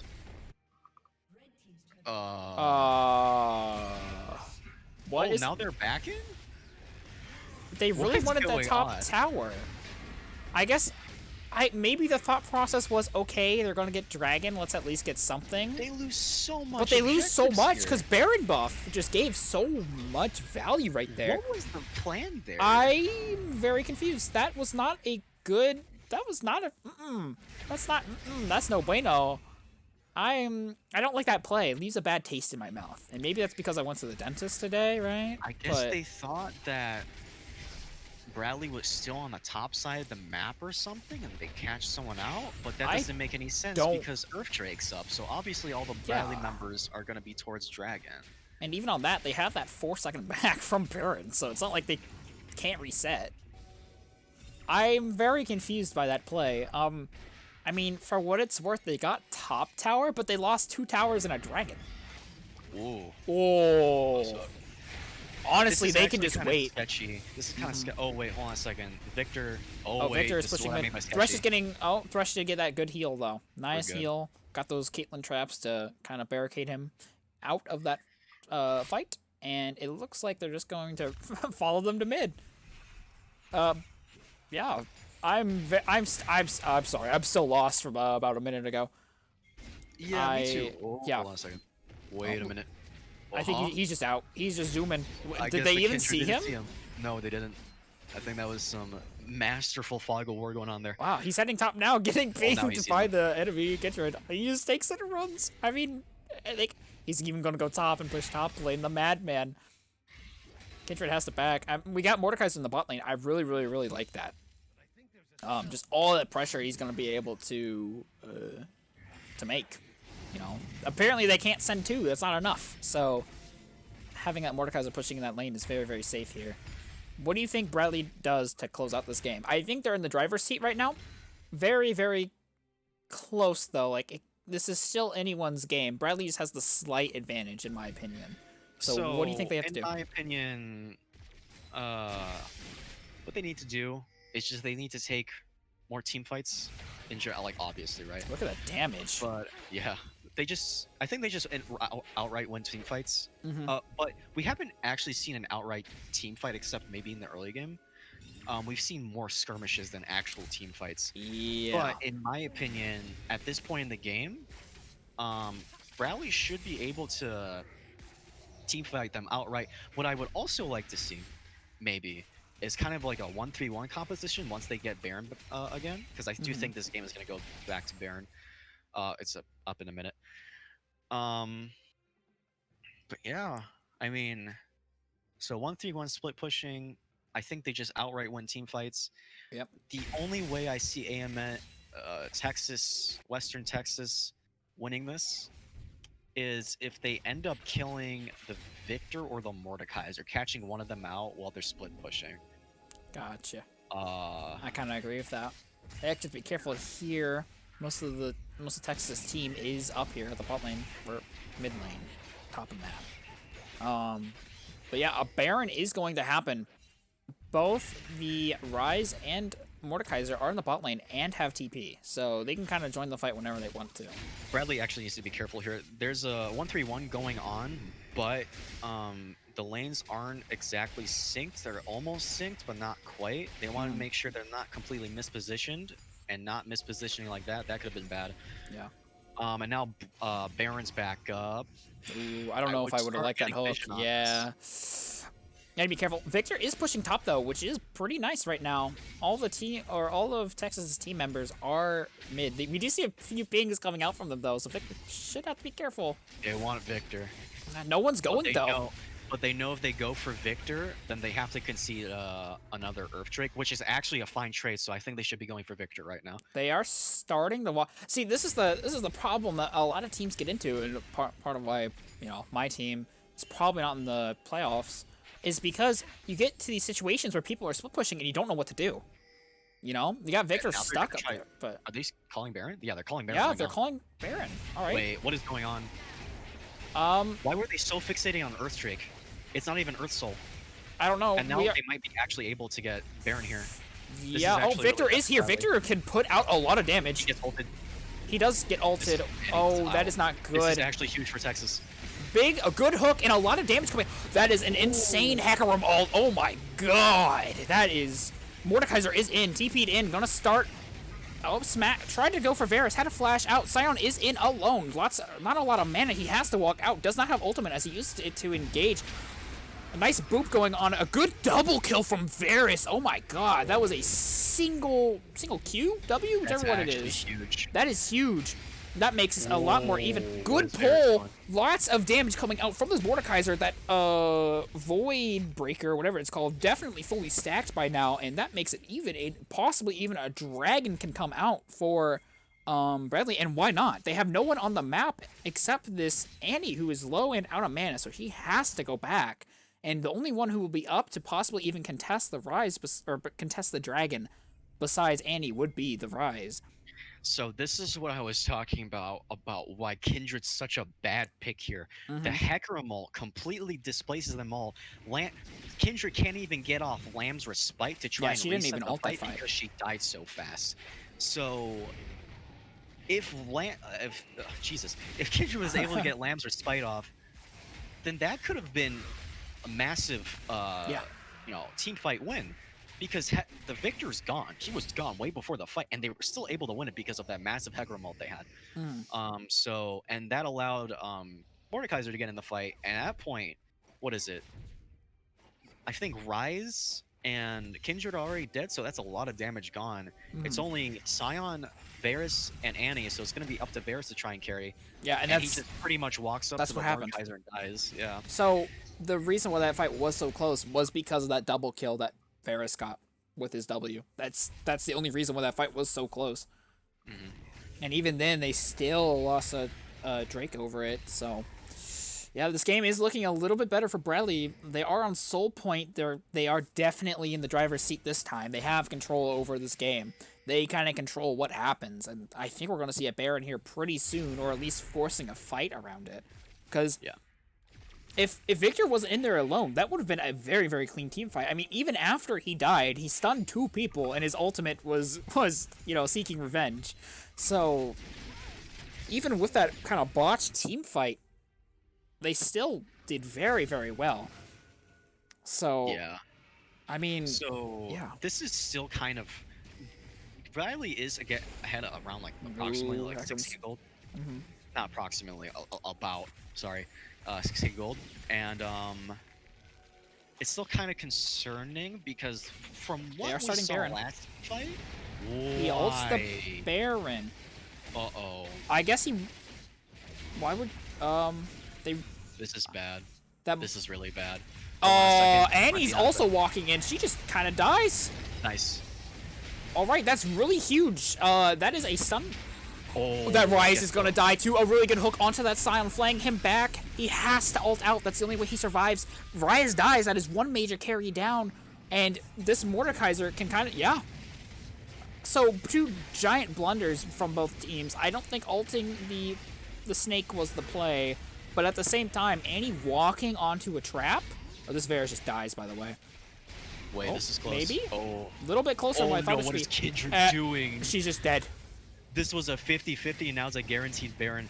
Bradley is now in the driver's seat to absolutely win this game. Look at them. They're going to push down mid. This might be actually it due to the timers. I don't think this is game. I don't think this is game. Okay, I think this is at least inhib, for sure. I mean, look at that wave clear that they have, and Sion's the only one up right now with Annie. I think they might just want to back. They back. That's that's maybe showing a little too much respect there. Yeah, they didn't need to back there at all. There was no need to do that. The Annie and Sion have absolutely 0 damage to kill them with. There was no reason to back there. They could have easily gone inhib, and then just backed away from there. Either way, still 5 of them with Barons, so it's not like it's the end of the world. It's a safe play, right? But it's not. It's not game winning. There, right? Yeah. I mean, I understand and respect it, but you're right. They probably 95% of the time, I like to say they get inhib there, but I mean, Earth Dragon comes up in a minute and a half, so you can kind of play for that. Baron lasts for 3 minutes, so they'll definitely have it for that long, and again, we see them all on the top side. What is going on? Why do they keep doing this? I need to know the strategy behind this. I don't understand this. What's the point? Have they done this in the game before? I think it looks like they're trying to like cheese it, but nobody on the is top side on Bradley like this far. I don't understand it. Wait, they're baiting. This might be 2000 IQ. We have no clue. This might be an essential pick they're about to make right now. And Mordekaiser keeps on walking up. Hold on a second. No, look, He has to have some idea. Look at how much No, I don't think he time. does. He I mean, he death boops realm. him anyway. He's. Oh my god, he's about to Uh-oh. die. This is not good. Honestly, he's living for so long. Whoa. That is a lot. I mean, look, they're going to give up. That is, I don't agree with that play. That is a kill, It's but they still, give up yeah, inhib. still a bad They play. give up a bot tower. They probably give up bottom inhib too. Yeah. And they give up 2 inhib. I don't for agree with that. 45. Varus is still top. Whoa. Oh, this is bad. Oh, nice. Okay. Nice lantern. Yeah, I don't agree with that play at all. Congrats, you got one player in his Baron buff. Hold on a second. They could still maybe get an inhib out of this because Bradley still needs to go drag. Whoa. That is a lot of That is a okay. And he's still alive. That shield is huge. Sion has to flash. Oh my goodness, that lantern. That's game. Hecarim's on it. Oh, massive for the game-winning wow. That was. Oh, and look at that damage coming out from that Hecarim. That's the game, yeah? No? Yes, Bradley. Wow, Congratulations to Bradley did it. University. They did it. Oh, yep. Nice. Yep. Bradley Wow. University continues to GG League's finals. Yay. After that win. Woo. Okay, that happened. Okay, So let's break down what talk. happened there. I think they had vision. Yeah, they for sure had vision.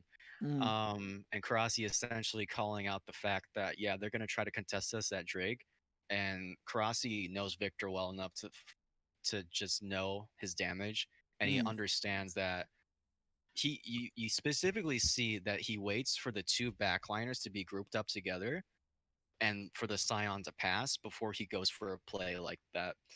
And so when the 2 backliners are there, he just absolutely bursts them. Really well played by Karasi. That was just insane. Whoa, that. I'm gonna be honest. I'm not being toxic, okay? But wow, Texan Western Texas threw that big time. That top lane play they tried to make twice it just didn't work. I mean, you Like saw I said, it literally what was lost gonna in the lose game. yeah, what I was gonna say, and not even just macro decisions there. The Kindred was just so bad. That was I'm such a not bad talking pick. about the player. I'm not talking about uh Warlock. I'm Adam Warlock. There we go. I'm not even talking about the player himself. I'm talking about the pick. It was just that's what essentially It was lost just a in the bad game. pick. If they Yeah. had another jungler, it would have been a I different mean, story. But what do you think is good into Hecarim? What should he have picked? Because they did pick Kindred into Hecarim, right? She was last pick, I think. yeah, they picked Kindred into Hecarim. If I'm gonna be honest, I don't know what you pick in the Hecarim. All I know is that I feel like Texas needed another frontliner, and they just opted in for something that resets team fights, but she picked it into a comp that doesn't allow her to reset a team fight. So Yeah, I mean, we just saw that Victor and Hecarim and Mordekaiser, they started scaling after mid game.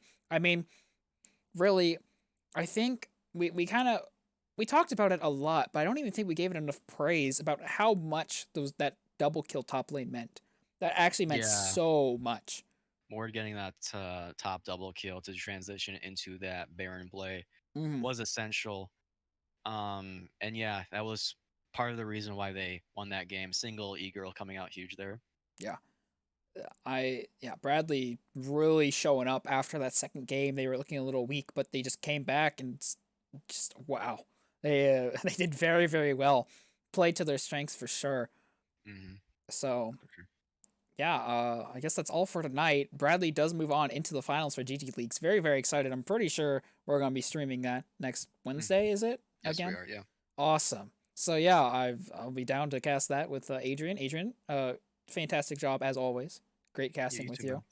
And yeah, we will be looking to see you guys next Wednesday. Thank you for coming out and supporting, Bradley Esports as a whole and watching these fantastic games. Western Texas, they played very well. A few blunders, but hey, that's Bradley did too. So overall, fantastic games, great to cast, and we will be seeing you guys next Wednesday. So have a good night, guys, and we'll see you next week. See you guys.